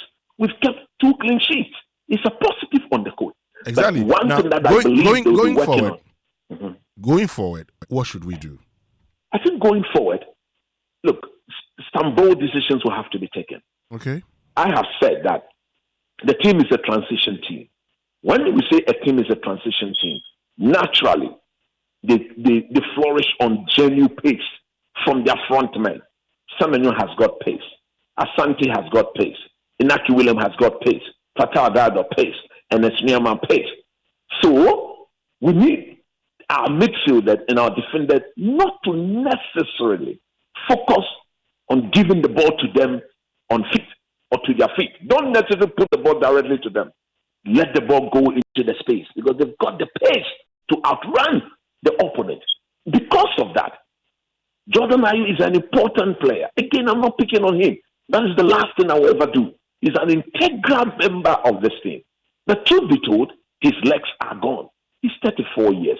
He cannot be of a solid attacking threat when you are playing transitional football. Let's face the fact. That is the fact of the matter. Yeah, but coach, some would also argue, before you continue, some would also argue that, yesterday, the kind of game we were playing, yes, it is true that his legs have left him, but the periods that he was also with the ball, drew attacks, some fouls, and you're playing this kind of game that we played yesterday. While it's important you need pace, you also need people who can hold on to the ball, and that's what Jordan brings to you. You see, in his case, whenever he holds on to the ball with his back to goal, football will tell you that when you have your back to goal and the ball is in front of you, you cannot see behind. There's no eyes behind you. Mm-hmm. So you see your midfielders that are approaching you. You give the ball back to them and they open up the play. But he was not doing that. Look, he could have been on the pitch 90 plus minutes. We wouldn't have created the chances we created. Our best chance came from transitional play. Who was the player who had the legs to outrun? It was the one who came to substitute him. So what I am saying is that surely we are going to progress. When we get to the knockout stage, it is important you use or you play to your strength and get him to come and protect the lead. The game he's playing and the way he's playing, he will become extremely useful if we've got a lead to protect. Where you go to him, he holds it, he's pushed off the ball, he's foul, then everybody calm down, we release the tension, You're suggesting that Jordan should start from the bench? Yes, it's simple. I've said it before. I mean, this is something I've said on several platforms before the tournament started. Because of the coach we have, he's the captain of the team, so I know that it's a difficult decision for coaches to bench their captain. Let me cite a similar scenario. Look at the scenario of Senegal. Ali Koulibaly is the most experienced players in the Senegalese team. I said on Joy Prime, if I'm the coach, I bench him after the performance against France. Because tactically, he was particularly responsible for two of the goals. His legs are gone. He couldn't match up to the off-the-ball movement of Mbappe and co. The coach didn't do that. He repeated him again against Norway. Look at the errors. He virtually assisted two of the Norwegian goals. Yeah. And it became evidently clear that when he was substituted and another player came, Senegal looked better. Their recovery was better. Their pace off the mark was better. So they could limit the threat of Norway. But by then, the damage has already been done. This World Cup is being played as an immense pace. The quality is top-notch. So whatever you need to do to gain any form of advantage, you better do it and protect the advantage. And I think that as we progress into the tournament, every minute of every game is valuable. If there are fine margins, the games will be decided by fine margins. Look at yesterday. If Benjamin Asari had not made that wonderful save of Bukayo Saka, all the hard work would have been undone, right? Yeah. So that is the fine margins we are talking about. So all that I'm saying is that Jordan is a very useful member of the team, but we need to pick our moment as to when and how to use him. I don't think we playing on the transition is the best way, because if you are playing that deep in your half, there are times that when you get the ball, you need to be able to pass the ball into space. Let me tell you something. Every ball possessing team is weak defensively when the ball is lost. That is why what the English would do, or any other team would do, if you've got a striker like Jordan, when they lose the ball and the ball goes, they want to stop him there.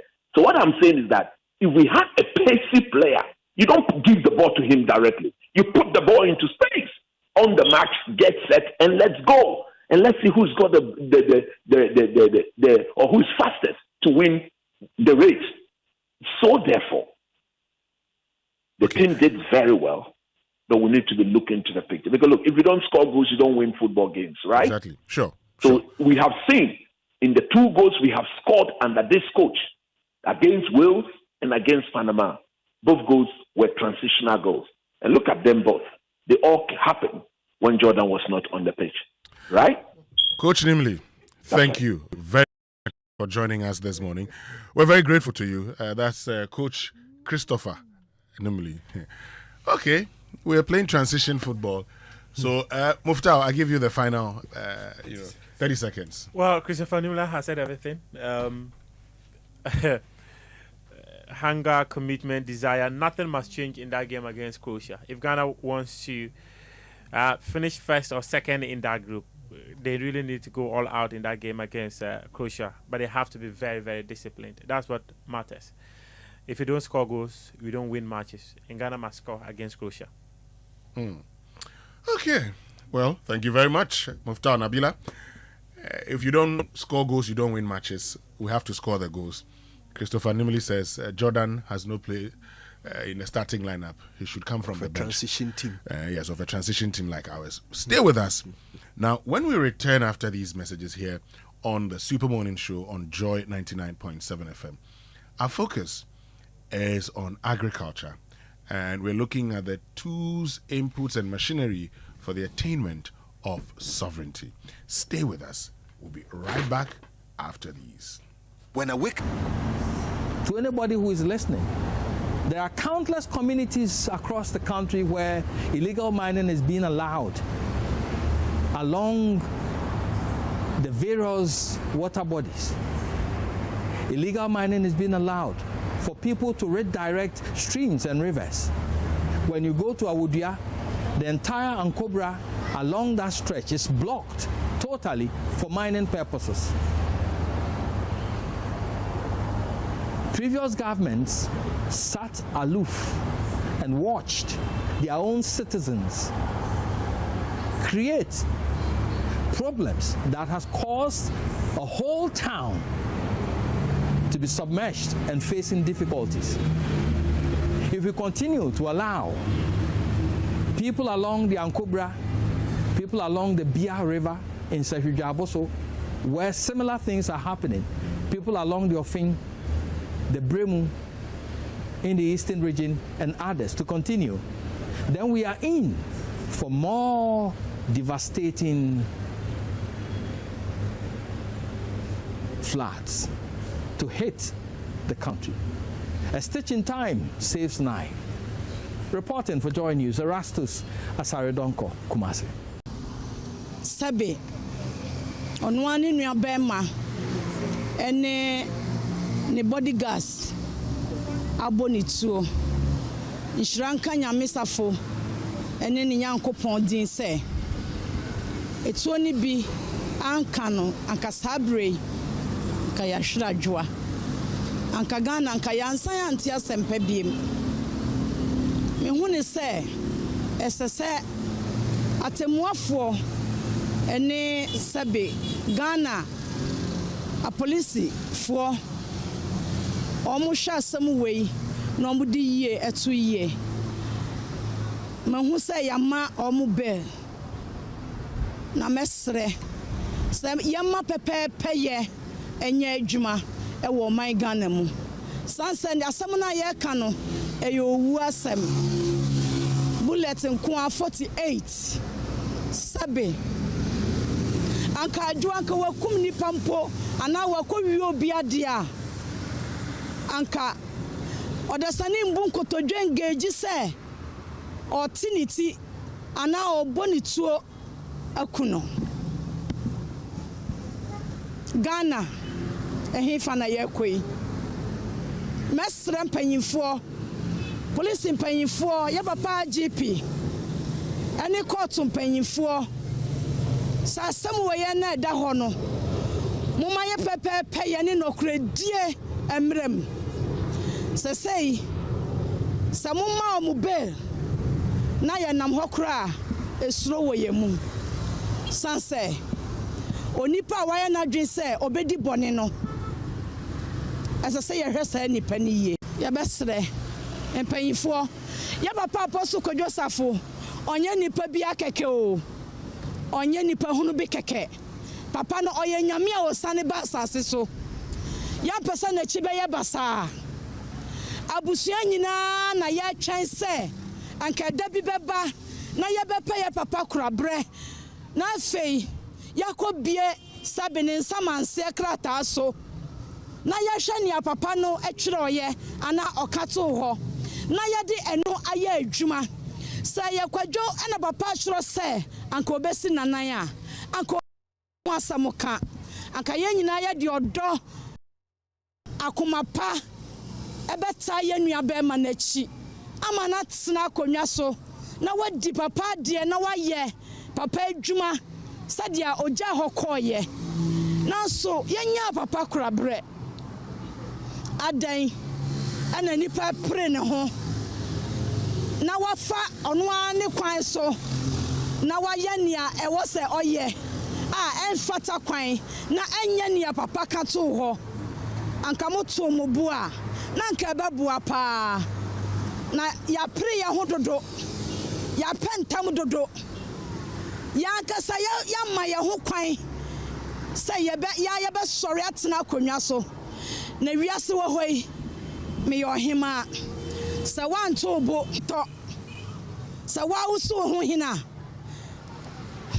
sabe wa hinche efri to bedwem adwa sabe onya kronfo odoni nua pa odoni nua kwadwa akofna odono meka so no mpo na tete no adwa ontan akofna na sasabi ni nua ba no na okoni nua ba mafia esesa ye boni tu ana esesa ye hwehwe so obewu ana enti mesre se be na ye de ama omo no empanyifo hwe ne yie na omo mfa yie ntu yie na omo ma pepepe ye ne nokre enye adwuma na Ghana ya ye bebre dodo aya nokre die no edu ba bia na eho asam ka ya ye den empanyifo mo hwe se nokre be ye adwuma me pesa me kasa bebre fisa asam na eda ho no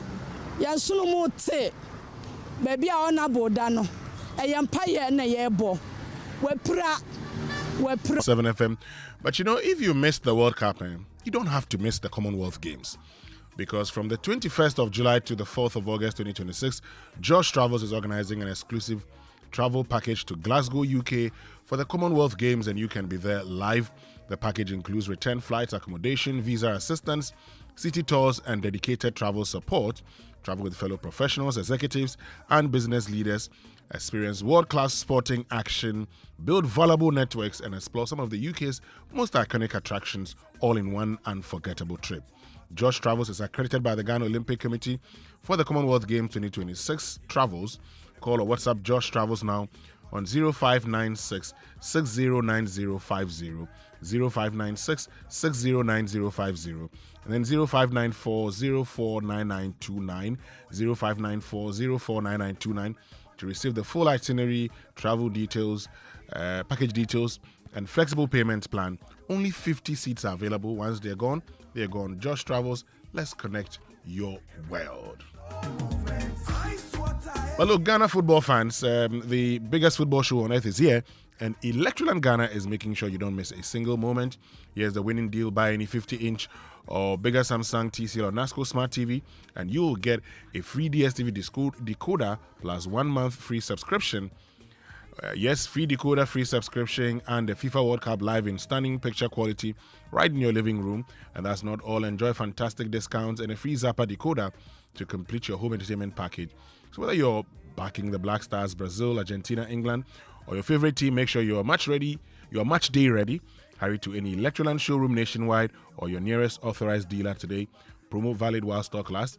Terms and conditions apply. Call 0503 159739 for details, or visit Electroland Ghana. Electroland Ghana, bring the World Cup home.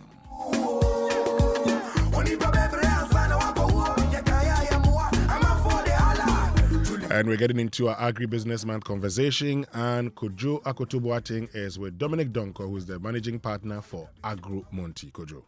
Yes, so welcome to the Joy Agribusiness Month.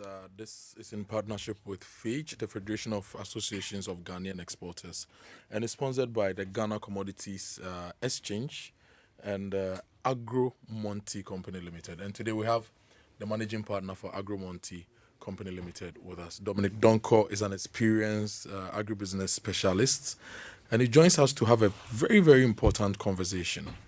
When you think about agribusiness and when you attempt to do agribusiness, there's a word that is used a lot: input. So if you follow the news, peasant farmers and farmers are saying, "Oh, Ministry of Food and Agric has not given us inputs. We are waiting for the inputs. What are the inputs? What are the tools? How do we mechanize Agric to ensure that we build on our food security and actually our food sovereignty? That's a conversation we are going to have, and I think we have one of the best guests to discuss this. Dominic, good morning and welcome to the Super Morning Show. Good morning, Kojo. Good to see you. Yeah. Most times when we meet on the field. Yeah. But today you are, you're not wearing your boots. No. Today I didn't come in as a farmer. You're not wearing your cap. No. It's good to see you. How is business? By His grace, we are serving farmers. We are solving farmers' solutions. Great. And problems, rather. We are giving them solutions. Yeah. Before we get into the input conversation, tell us, what is Agro-Monti Company Limited and what do you do? Okay, thank you, Kojo. Agro-Monti is an indigenous Ghanaian company who fully owned and established in 2008 as a small business, and we've grown organically throughout the years, and currently we are ranked 48th by the Ghana Club 100. Ghana Club 100? Yes. Wow. 48th general and overall agribusiness entity. Actually, we are into imports and distribution of agro inputs. Okay. And we are also partnering some organizations that are trying to produce locally so that we cut our import bill. Yeah. So 48th on the Ghana Club 100, number one agribusiness company in Ghana. Yes. And you are into import and distribution of inputs. Yes. You started in 2008. Yes. What footprint do you have across the country? What's your footprint like? We in Agro-Monti, we don't sell products. Okay. We sell solutions. Okay. So we identify problems associated with farming, and then we provide a solution, or we fix the problem for the farmers. And we've been able to establish ourselves in 8 regions in Ghana. 8 regions in Ghana. And we are still counting. Wow. And we've kind of a brand name for the farmers, because the farmers have realized that we really understand what we are doing, and we engage farmers a lot. We don't impose products on farmers. We just have a discussion with them, and then we identify the problems and then fix it. Which of the commodity groups do you work in? Do you work across all the commodities? Or you have specific select commodities your solutions are targeted at? Actually, we do general, but we have crop-specific and source-specific products. And that's one of the reasons why people really choose Agro-Monti, because we don't do blanket sale of products to farmers. Okay. No, we are very particular about the active ingredients involved, because some of the active ingredients have been banned even in Europe and America. So we follow the WHO standards, looking at the active ingredients, the European Union standards, the American standards, and then try and speak to industry giants across the globe, like Syngenta, BASF, and then have a discuss with them, discuss the problem. Then we do field trial, check whether it's really solving the problem, minimum residual levels, all those things are taken into consideration before we go through the registration process with the regulatory agencies. So you have products for, say, maize farmers, tomato farmers, like vegetable farmers in general, grains farmers in general, tree crops in general, people in animal husbandry. You have products that cover all these areas. Exactly, Kojo. Okay. We have products, general ones and specific ones. And if you come to the cocoa industry, for instance, we have 2 products that have really solved a lot of problems that farmers were facing when it comes to the weight of cocoa. Because, like I said earlier, we identified a problem. We realized that when it comes to cocoa, the major problem with farmers is the weight. Because so cocoa is measured. It's measured, and then you are paid based on the weight. Exactly. So if you don't get the weight, you don't get the money. And agronomically, you shouldn't allow your cocoa pods to overripe. Okay. Because it will affect the weight of the bean. Mm-hmm. And this has become a very big problem between the purchasing clerks and the farmers at the local level. So they feel the purchasing clerks are shortchanging them. The purchasing clerks too are thinking that you have allowed your cocoa to dry, overripe. That's why you have this less weight. So we came in with an intervention where the product will give the cocoa bean good weight, irrespective of the stage of ripening. And so now they even call that product Accra weight, because Accra weight is the weight that leaves the shores of Ghana to Europe and America. And I want to guess that if our farmers are able to let their cocoas ripen well and maintain the weights, we get the right flavor for the cocoa and also get the right value for money. Exactly. Interesting. We are talking about inputs, tools, and machinery in our quest to be food sovereign, part of the Joy Agribusiness Month. And our guest this morning is Dominic Donko, Managing Partner for Agromonti Company Limited. The first 5 minutes I've tried to understand what Agromonti Company Limited is, what they do, the various commodity spaces they work on, and some of the solutions. And he's just excellently explained the Accra weight solution for the cocoa that they have. If I must disclose my personal circumstances, when I started my current 250-acre farm in Volta, it was Agromonti I went to buy all my inputs, my knapsacks, everything. My old farm also in Ekropond, Agromonti supplied me. In fact, you gave me something for tomatoes that enabled me to get really good yields and quality tomatoes. So I'm a customer. I have to disclose. And I'm interviewing a business I buy from. Now, when we say inputs, so we've heard inputs a lot. When we say inputs in agriculture, what are they? Let me make the English so simple. What you put in your production. Okay. So inputs basically are what you actually add to your production to increase your yield per unit area. Mm-hmm. So one, let's say seed. Mm-hmm. Seed is an input. Seed. Yes. Okay. Nutrition, fertilizers. Okay. They are inputs.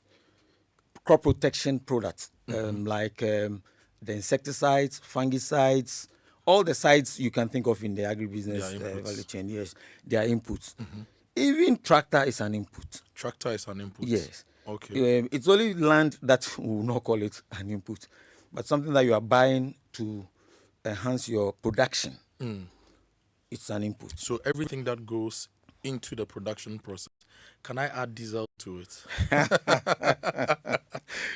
Diesel has already been captured. So diesel has already been captured by the tractor. And some handmade tools like these threshers,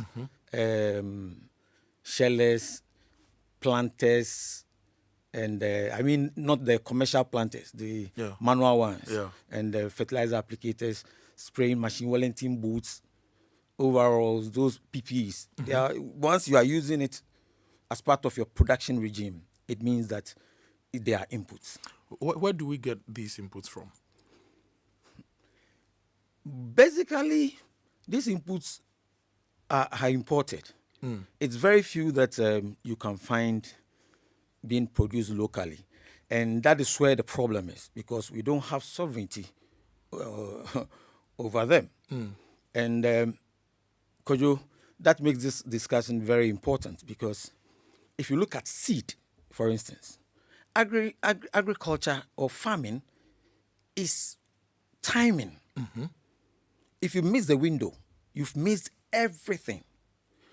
And so previously, people were saving their own farm seed from seeds the farm for the next season.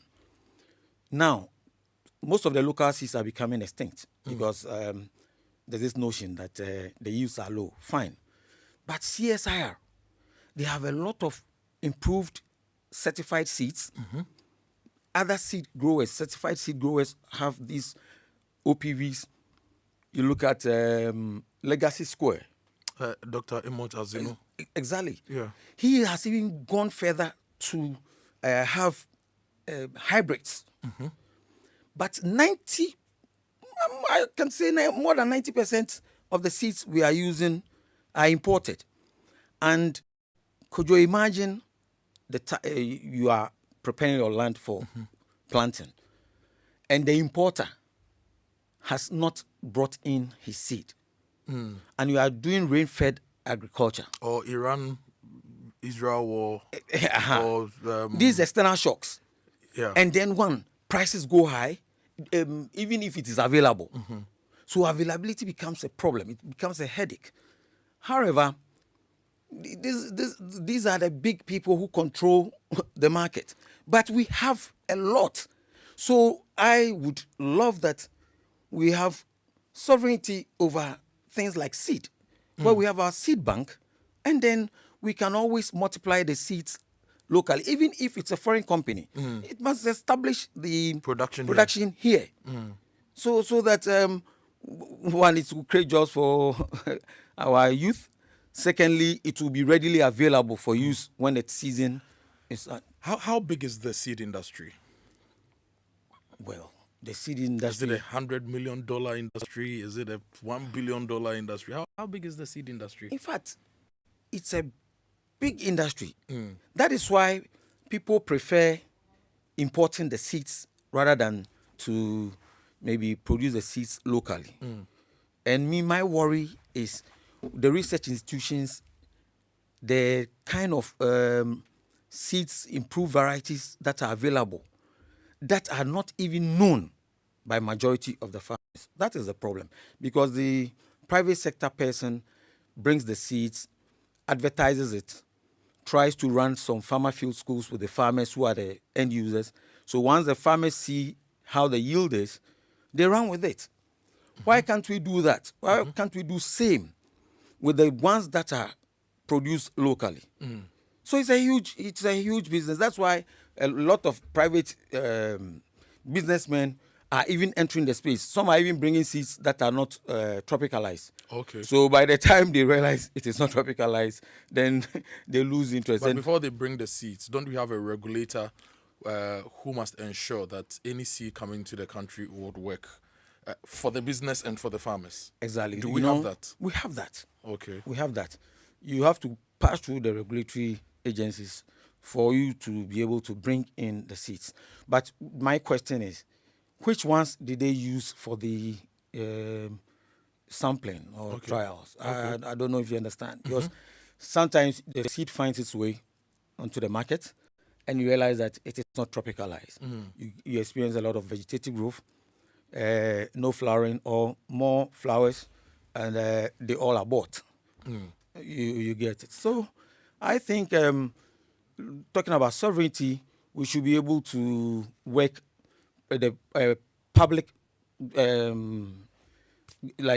public-private partnership, so that we can really ensure food security with regards to our seeds. I'm looking at the value of the Ghana seed industry, and some sources are quoting it between $11 million and $60 million, depending on whether estimates include only commercially certified grain seeds or broader planting materials. So even if it's midpoint between the 11 and 60, let's say $30 million, this is easily a 300 million Ghana cedi industry annually. So it's quite big. Very big. But if you look at the system, you mentioned CSR. I have worked closely with Crop Research Institute and Plant Genetic Research Institute and General CSR. I'm interested in what they do, and they seem to have done a lot of work. But if you look at the industry generally, do we have local capacity, and what would it take for that local capacity to supply us all the seeds we need? Or there are some seeds that we can produce here, and there are some seeds that are really not our business, so we should just import. Kojo, I think agribusiness financing is also a big problem in Ghana, because even with the banks, if you go for a facility and it's agribusiness, they are reluctant to release funds. They wait till you have succeeded, and now they come chasing you in your offices. That come and give us your money to keep. The money they refuse to give you, whilst you are struggling to build your own strong finance system. Now they say you can't handle your money. You bring it. Let's keep it for you. So I think that if we are able to streamline the agri-business financing very well, it will encourage a lot of people to move into the space. Because Kojo, it's a huge space, and it's easy to have sovereignty over it, unlike other inputs. Okay. You get it. It's easier to control the sea space, unlike other inputs. Exactly. Okay. Exactly. So for something like maize, if CSIR has the foundation seed, that foundation seed, private sector people can work with CSIR and grow that foundation seed to get the certified seeds that we sell to farmers to grow. Exactly. The CSIR Kwabna, the improved tomato variety, it requires private sector people to work with CSIR to commercialize it for uptake by the market. So the main constraint you see here is finance. Yes. If we put our money where our mouth is, we can control the seed space. Exactly. Let's go to the fertilizer space. Tell me about it. You know, the fertilizer space, the fertilizer and the chemical space alone is 300 million USD. Coming into Ghana. Annually. Annually. 300 million US dollars. Annually. Wow. And you see, with fertilizer, we can't have sovereignty totally unless the organic ones. Okay. But with the chemical ones, we can, in a way, by trying to do blends. Okay. You know, Kojo, we have the blends and we have the compounds. The difference is that the blends are a mixture of different fertilizers that have been mixed together in their correct proportions. But when we talk of compounded, it means that every granule contains the same amount of the same content in terms of if it is 15, 15, 15, it means that every granule contains 15% nitrogen, 15%. But with a blend, normally you can get 15, 15, 15, but sometimes they segregate. Okay. However, it is all about poor handling. Okay. Kojo, during the planting for food and jobs period, we saw a lot of a few fertilizer companies springing up. Yeah. Then we had a few also entering into blends. So the likes of Yara already had a blending plant, and Solivo, Chemical, the later Omnifet, Glowfet, others came to add on.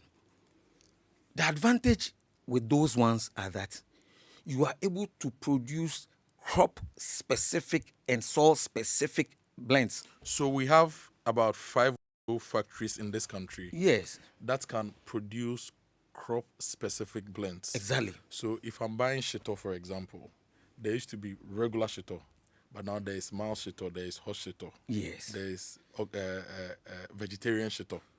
So for the crop nutrition, which is the fertilizer, we have factories that can produce crop-specific fertilizers. Yes. In this country. Yes. So we have capacity. We have it. Okay. These companies that I mentioned, they are all doing marvelously well, with the exception of, I think, Solivo, which has, I think they have issues with the agri department. So, but the others, Chemical, Yara, Omnifet, they are blending for cocoa board, etc. Okay. And you see, the problem with our soil issues in Ghana is that we don't have a certified soil map across the country. No, but CSR Soil Research has worked on it. You see, Kojo, have you set eyes on that document? I have seen some soil maps that show you areas where specific crops can grow very well. And the last time we spoke to them, they said they had an improved version but they were not putting it out because they also need to generate IGFs. Okay. If you're a business and you needed any soil information across the country, you come to them. They charge you a small fee, and they will give you. That's what I know from the soil research. And do you know that the current soil mapping exercise being carried out by, I think, SARI, is being funded by a private entity, and so at the end of the day, when they finish, you don't have the data. That's much they've told us as well. That almost all the CSR institutions we spoke to on this show for this series told us they are not getting funding from the government. They are getting their salaries and some goods and services. But the actual work that needs to be done, they are not getting any proper funding. So you mentioned Plant Genetics Research Institute. They say they need about $500,000 a year to keep their cold rooms running, to improve their systems. But they don't get that. They just get their salaries paid. Crop research is funded largely by foreign donor partners. They've told us what you are telling us. Okay. So you see, then where lies the sovereignty of our soil, the status of our soils? That is where you see fertilizers of different blends coming into the country.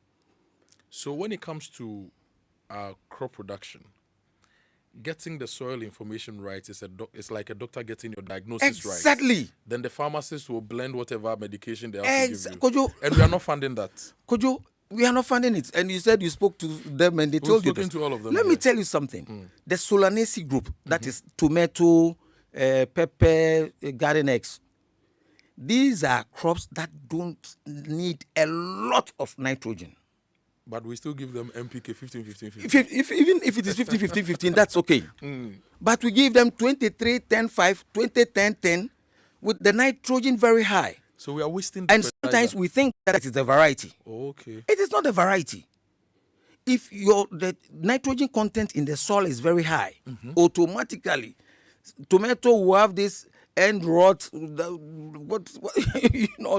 the diseases that you can think of. Is that why Burkina tomato is better than exactly a landlocked country? They do the right agronomy. That is the thing. So the tomato gets the right. That is the thing. It is not about variety. Every time we think it's variety, get a very good variety, plant it in a soil with high nitrogen content, and see, you put it down, it becomes watery. I see. So how do we turn this narrative around? The crop nutrition space. How do we own it? What opportunities lie here for us? The opportunities start from the blending plants. Okay. If we can get more blending plants, and Kojo, soil health is very important. That is why we need the nutrition. Now we've ingested our soils with a lot of NPKs, and now the soils have become about 70% of our soils are acidic now. We have limestone in Ghana. Thank you. So I'm using limestone for cement. You see, and lime is a soil corrector. It will reduce the acidity. You get it. Yeah. And with the blends, the blending facilities, they can blend these NPKs with things like biochar. Okay. Look at the rice mills, where you have rice mills. The rice husk. They even pay to dispose it off. Meanwhile, this can easily be converted into biochar. Biochar itself is not a fertilizer, but when it is blended with NPK, it corrects. And the water holding capacity of the soil, even drought, you get it. So, and these things, we can readily get them. So we have rice waste. We produce over 1 million tons of paddy rice. When we mill about, let's say 30-40%, let's say 30% becomes rice husk. Yeah. So the rice husk, we have about 300,000 tons of rice husk that goes waste every year. Exactly. So you are suggesting that by policy, by leadership, by technical leadership and execution, we need to put some of these things back into our crop nutrition and correction. Exactly. How about an institution like Tema Oil Refinery? Could TOR be a solution to our fertilizer problems? Because I read in primary school that one of the byproducts of oil refinery is the nitrogenous substances that can become the N in the NPK. Is TOR an asset we should be targeting as a solution to our food production? We should rather be targeting the western region where we are. We have we are drilling petrol, because those are the places that you can have the end product as nitrogen. It comes in urea or. So we should set up a refinery in the Western region. That's it. To process the fuel, the crude oil from. OCP wanted to establish a plant. As to what happened to that dream, I don't know. But that would have saved us a lot. Because if you go to a place like Mali, a private firm, Toguna, it's a family business, which has they have an inheritance program. So the man heading it now, Umar Gwindo, is about the 10th successor or something, and they are sitting on phosphate rocks. Same as Morocco. Yes, also Morocco, world class, world standard. The world's #1 producer of phosphates. So in Mali, they don't import phosphorus. Okay. Because it is abundant there. Ghana, I heard we have some phosphate rocks somewhere. What has happened to it? What do the phosphate rocks do for us? You mentioned nitrogen there. That is the source of the P. Okay, so the source of the P. Yes. Okay. And you see, because we've ingested the soil so much with NPKs, even phosphorus becomes fixed. And when I say it becomes fixed, it means that it is not readily available for use by the plants. That is why you have to correct the soil so that the plants can now absorb the nutrients. If we want to own our food sovereignty by controlling the import space, as we wrap up, what are some of the, give me top 3 line items that you think as a state we should not get wrong? Top 3 we should not get wrong as a state if we want to own the food space. If you look at the inputs that I'm talking about, be something like seed, we shouldn't get it wrong. And tools, when I say tools are different from the machinery. So seed, for example, when Eric Opoku is budgeting, he should put a chunk of his money down for the seed industry to produce locally instead of the imports. Exactly. Okay. Because what if one day we wake up and we are not getting seeds from wherever we are importing them from? And tools, so simple get tools. Seeds wrong, number 1. We shouldn't get seeds wrong. We shouldn't get simple tools like applicator. We import some from China, plastic. It gives you small the quantities of fertilizer that the plant requires. And these are they are just like toys. Meanwhile, Gratis can manufacture these things. Small treasures, shellers, destoners. These are things that engineers at Gratis can really, really help. So these things, these small implements, we must not get them wrong. Seed, simple tools and implements. Something sad happened last weekend. I bought cutlasses in Golokwati. I bought 6 of them. And country of origin was Colombia. Sick cutlass. And I was sad. When I bought them and I saw country of origin Colombia, I was so sad that stuff that our blacksmiths used to do in our backyards, we're importing from Colombia. Exactly. So you think that seed, we should get it right. Simple tools, we should get it right. What's the third one? The third one is the crop protection, influx of crop protection products, because the active ingredients should be really looked at seriously. If you say the crop protection, the fungicides, insecticides, because some of the actives are developing, have developed what we say resistance breakdown. Okay. So over the years, we've used the same actives, and every businessman enters the space and just the same thing. Does it end in the food chain? Are there things that end? That is why at a point in time, our vegetables, we were banned from exporting because the minimum residual levels were very high. So a whole consignment will go and it will be brought back. We were even sanctioned somewhere along the line. I see. You get it. So in fact, the regulatory agencies are doing very well, but some of the borders, you find a product that comes into Ghana with French labels, and people have patronized. Meanwhile, maybe the active ingredient has been banned or it has developed resistance. That is why we are having low yields, because if the pest or disease has developed resistance to that particular active ingredient, it means that you continue spraying, and that is why now they keep spraying every day, every 3 days, every 4 days.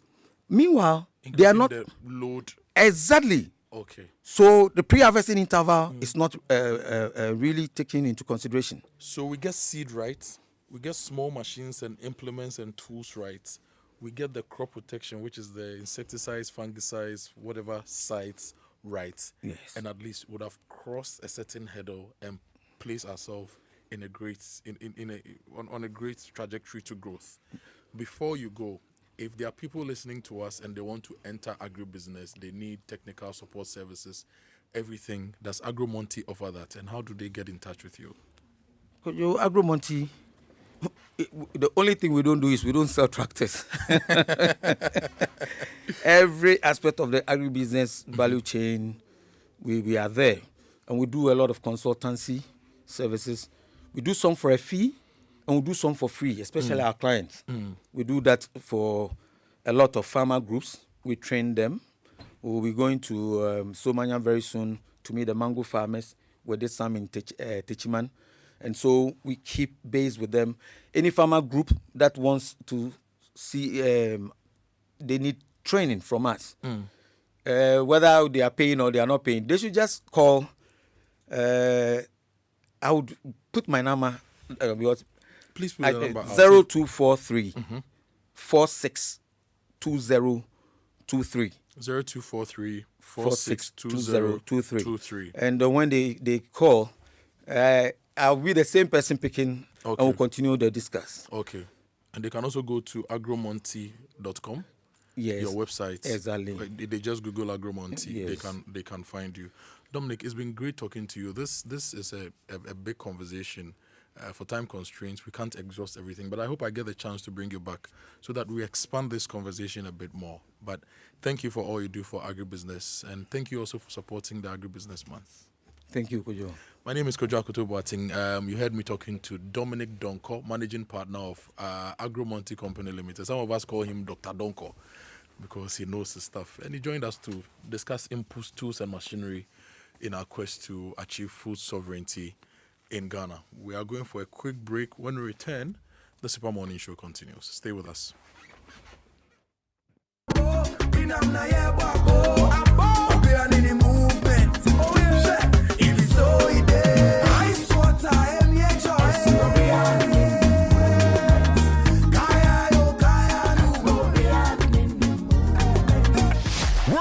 Fever is here, and Universal Merchant Bank, the official banking partner of the GFA and the Ghana Black Stars, is probably backing the dreams of all Ghanaians with seamless banking services and opportunities. This World Cup season, as the Ghana Black Stars chase glory, you can win with UMB. Open a new UMB account or reactivate your existing account today to enjoy free data bundles and other awesome rewards. To get started with convenient and reliable banking, visit any of our 35 branches across Ghana. Go to our website, myumbbank.com, or download the UMB Speed app from the Play Store or App Store and open an account using your Ghana card in minutes. For more details, call our 24-hour contact center at 0302-633-988 or toll free at 0800-100-880 for all networks. UMB, proudly serving Ghana with speed since 1972.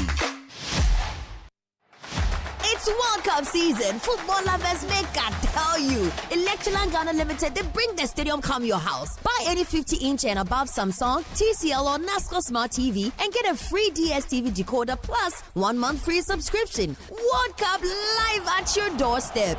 Plus whooping discounts and a free Zappa decoder. Electroland, bring the World Cup home. Electroland, you can't watch it alone. Rush to any Electroland showroom across Ghana or your nearest dealer store now. Call 050-315-7939 or visit www.electrolandga.com. T's and C's apply. It's a goal!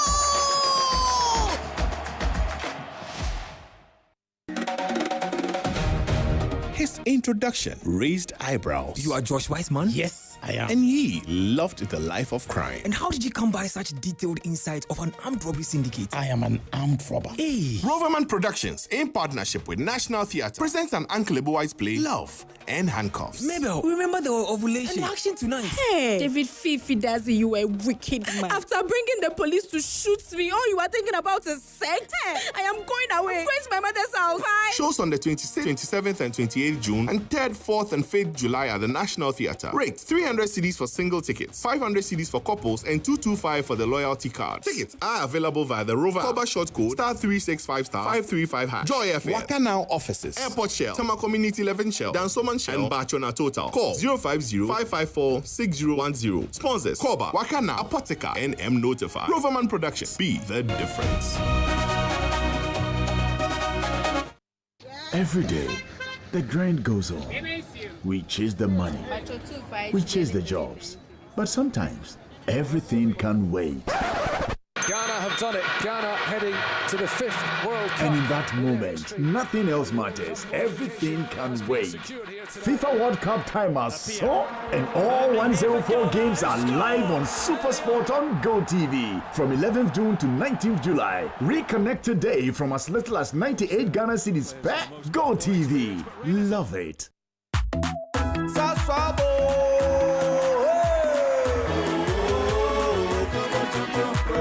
Sasso, sasso, se come tonton preco. Sasso, sasso, se come tonton preco. Edrana chami nebu seshe. Yeah, how can see any malaria? Minya me kone me sasso spray. Every mosquito study run away. Come on, tonton preco. Sasso, sasso, mi se come tonton preco. Come on, tonton preco. Sasso, come tonton preco. Nani shamne die e demonstronko. This advert is FDA approved. It's a goal!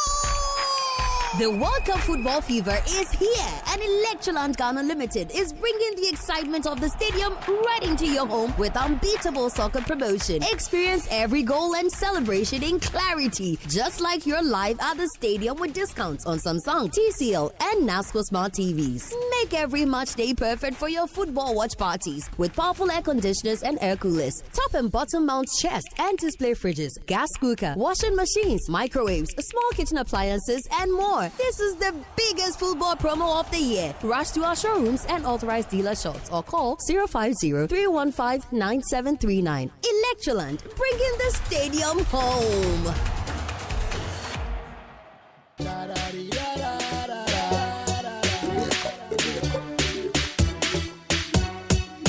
I've been to many places in this world, and I'm searching for this kind of girl. You look so beautiful, you look so good. So tell me what you want from me. She's a wallet. Enter the net, enter the net, enter the net. Shut the wallet. Enter the net, enter the net, enter the net. Wallet. Enter the net, enter the net, enter the net. Shut the wallet. Yesterday, the ball no entered the net. But the excitement entered the net. That's right. Ghanaians are very, very happy. I saw an interview with the coach of the Black Stars. He says, I don't know whether I should congratulate you on the draw. He says, I don't know what to tell you to do, but how do you feel? And the interviewer says, well, I'm Ghanaian, so I'm happy. He says, so you should congratulate the team then. You know, Carlos has done well. He's done well with the Black Stars. We should have sacked Otuado earlier. Anyway. Deeper you way in your stray bullets analysis. No, but I've always I'd always maintained that Otuado was bankrupt, technically, and you've seen it. Say we beg. No, you've seen it. Say we beg. Because even if Otuado had decided to play defensive game, he would do 3-4-3. Another problem. Kojo Sheldon says he pities the English analysts who would try to analyze the Black Stars before the game. Because the formation we play is 4-1-9. Oh no, you see, when you have a good coach, you can tell because yes, everybody knew we were going to play 4-4-2, but once we are defending Charlie 4-5-1, we leave Jordan out there to get the ball and do some catch with it. But you still move. Anyway, planning for the future begins with the decisions you make today. So save and invest early with EDC to build wealth and retire comfortably. One clear sign of financial growth is when your money starts working for you through steady returns and long-term wealth creation. With EDC, you get professional fund management, flexible investment options, the potential for higher returns than ordinary savings, and financial security for retirement and future goals. Your financial independence is possible with EDC. Sign up today. For inquiries, call 0302-610-400 or WhatsApp 0509-268-414. And CompuGhana Go Rush season is here. Shop at CompuGhana, spend more than 1,000 Ghana cedis and get a chance to win a 100-inch 4K smart TV, cash, laptops, phones, and many more prizes at CompuGhana. So go and get that crystal clear TV. The sound bars to give you the right sound for the World Cup, your home theaters, your smartphones, laptops, projectors, and more at unbeatable prices at CompuGhana. Call them 030-275-2020 or you go to CompuGhana.com or any of their showrooms across the country. CompuGhana Go Rush season, the ultimate football experience. So tell me what you want from. So sometimes big moments start with something small, with the small things, a call to a loved one, a more transaction to support family, and a bundle to grow your business. But what if they could lead to something bigger than you ever imagined? Well, with MTN 30 promo, every call, every text, every browse, every Momo transaction, every connection to home fiber and every activity on the My MTN app, and you point towards amazing rewards, including 9 brand new Toyota Land Cruiser Prados, over 10 million Ghana cedis in cash prizes, and unforgettable experiences just for you. Because every move counts. Dial *530# or use My MTN app to participate now, and let's stay connected everywhere you go. MTN 30 promo, make every move count. Terms and conditions apply. And if you need fuel, go to any Star Oil fuel station and fill up your tank. I love filling at the Baolishi station because of the pigeons that come to eat there. Right, and they have 240 stations across the country. Each station gives you a different experience. And with the Star Card, you enjoy safe, cashless fueling and easy expense tracking. Wherever you go, choose Star Oil for your quality and affordable fuels. And if you're looking to upgrade your workspace or restock your essentials, well, Kingdom Books has something special just for you. Come through and enjoy unbeatable deals on all your stationery needs, from notebooks, pens, printers, to school and office supplies. So whether you're a student, teacher, or business owner, they've got everything to keep you organized and productive. But that's not all. There are also big discounts up to 70%, top quality products. So bring your family, tell a friend, and don't miss out on these amazing offers at the Kingdom Books Yard Sales. It's at the Kingdom Books office in Osu from 9 a.m. to 5 p.m. daily. Kingdom Books Yard Sales, shop smart, save big. For inquiries, call them on 0501 401 050 or 0244 311 955. Something big is happening between the 16th and the 17th of July, and also on the 18th of July. That is the Ghana International Petroleum Conference 2026. The theme is Building a Resilient Downstream, Policy, Innovation and Investment for Growth. The president will be the special guest of honor. The Minister for Energy and Green Transition will be there as well. And Godwin Eduji Kojo Tamaklo, CEO of NPA, amongst other CEOs of the big oil entities, will be there. The venue is Palms Convention Center, La Palm Royal Beach Hotel, 8 a.m. each day. And the event will be climaxed with the Downstream Awards and Gala Night happening on July 18 at 6 p.m. at the Kempinski Gold Coast Hotel. Go to gipcon.com for more information, or you call 055-822-3678 for more information. So, guys, are you ready for the biggest football festival? Of course, we all are, right? And because Electroland Ghana Soccer Promotion is officially on with massive discounts, amazing freebies, and big winning opportunities this World Cup season. Bring the stadium right into your living room with stunning smart TVs from Samsung, TCL, and NASCO, starting from just 699 Ghana cedis. Feel every goal, every save, every celebration in crystal clear picture quality, like you're live at the stadium. And that's not all. Upgrade your home with incredible deals on air conditioners, air coolers, refrigerators, chest freezers, washing machines, microwaves, air fryers, blenders, water dispensers, small kitchen appliances, and so much more from our trusted brands like Samsung, TCL Media, and NASCO. Planning watch parties with family and friends? Then this is the perfect time to shop and save big with Electroland Ghana. Plus, every purchase gives you the chance to enter the exciting Achedia Kese raffle for even bigger rewards. Visit Electroland Ghana Limited showroom nationwide and authorized dealer shops across the country today. Call 0503-159-739 or 0502-989-894. Visit electrolandgh.com. Electroland Ghana, bringing the stadium home. Finally, it's about to go down. Friday is the 26th of June, and Love and Handcuffs opens at the National Theatre. It's a Riverman production, an original Igbo White play, Love and Handcuffs, in partnership with National Theatre and Joy FM. If you don't have your tickets, it starts on Friday, the 26th. There'll also be one on the 27th, 28th, 3rd, 4th, and 5th of July as well. Tickets are going for only 300 cedis per show for individuals, 500 per show for couples, and 225 for holders of the Riverman loyalty cards. So come to Joy FM to get your tickets. Go to the Airport Shell, Tema Community 11 Shell, Dansoman Shell, Bartrona Total Shop.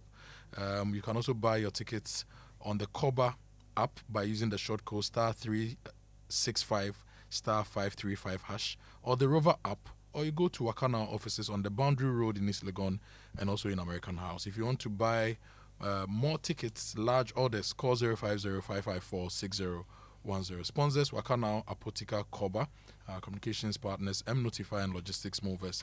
Riverman Productions, be the difference. Now, loads of your messages. I need to do this one, Kojo. This one says, I'm a big fan of your radio station and I watch and listen to you guys all the time. I think that someone who stood out for me would be Jerome Opoku and Jonas Ajeti, as well as Marvin Senaya and Antoine Semenyo. And this is from Elom Avevo, who is 12 years and loves football. I expected this win because I prayed and prayed. The Black Stars did well. Go Ghana. I like that. Love it. Elom Avevo. Thank you very much. This one says, and Benjamin. Nice picks there too. Come again? He picked some nice players there. Yeah. Benjamin was a savior yesterday. Chris, who's listening to us on Sky FM in Sunyani, says Benjamin Asari stood out. He's my man of the match with this performance. Now I can hope Ghana will do well in the tournament. Kojo, you said it. But can't Ghana go to court and get the penalty against England to be played? No. Which court? No. It doesn't happen like that. Adenta Circuit Court or Fast Track High Court. And this is from Richard Echo in Accra. Richard, I like the way you think. I like it. This one says, good morning, Winston. The same penalty incident was given Argentina in their last game. The referee was bad yesterday, inconsistent. Senna in East Legon. And this one says, yesterday, Jordan was ready to play football. The Konsa one was a clear penalty. I think Kenata's song is very motivational, and it's helping the boys to move on. This one says, okay, good morning, Joy SMS. Please ask the roads minister why the contractor working on the Afienya Road is not on site. Oh, okay. Okay. He's not on site? Well, reporting. Yeah. And Winston, there's a message on your road, which I want to read for you. The stretch of the Pantang Abokobi Road towards the former rubbish junction has developed deep potholes, posing a serious risk to motorists and pedestrians. Unfortunately, there's no contractor on site, and the road continues to deteriorate. The contractor has been at the Jalil Estate, working on the culvert there. Yeah. For God knows how long. But say culvert, they have a team to work on the culvert. Another team working on another So things. the contractor, it's true, he must work on that road. You know, the last time we spoke to the roads minister, or was it finance minister, one of them said that we have enough money and resources to fund all the roads. If we do, have we released enough to the contractor so that they can have different sections of the road being done simultaneously, different components of the work being done, so that we complete them as fast as possible? Or as usual, is it supervision that is letting us down? The thing about roads is that once you're paid the mobilization, the expectation is that you get to site and then you would get some funds, and then continue. And continue, yeah. Once you're done, you're paid. Yeah. But at every point when you raise the certificates, you're paid also. So you invest. So after you pay your workers, you invest the remainder into the construction of the road. If you give roads to, different roads to one contractor, the likelihood that some of the road projects will stall is very high because some of them don't have enough equipment, so they can't get everywhere. Guys, that'll be all from us here on the Super Morning Show. My name is Winston Amoah. My name is Kojo Boateng. And my name is Kojo Yankson. I'm the morning man. Have a lovely day coming.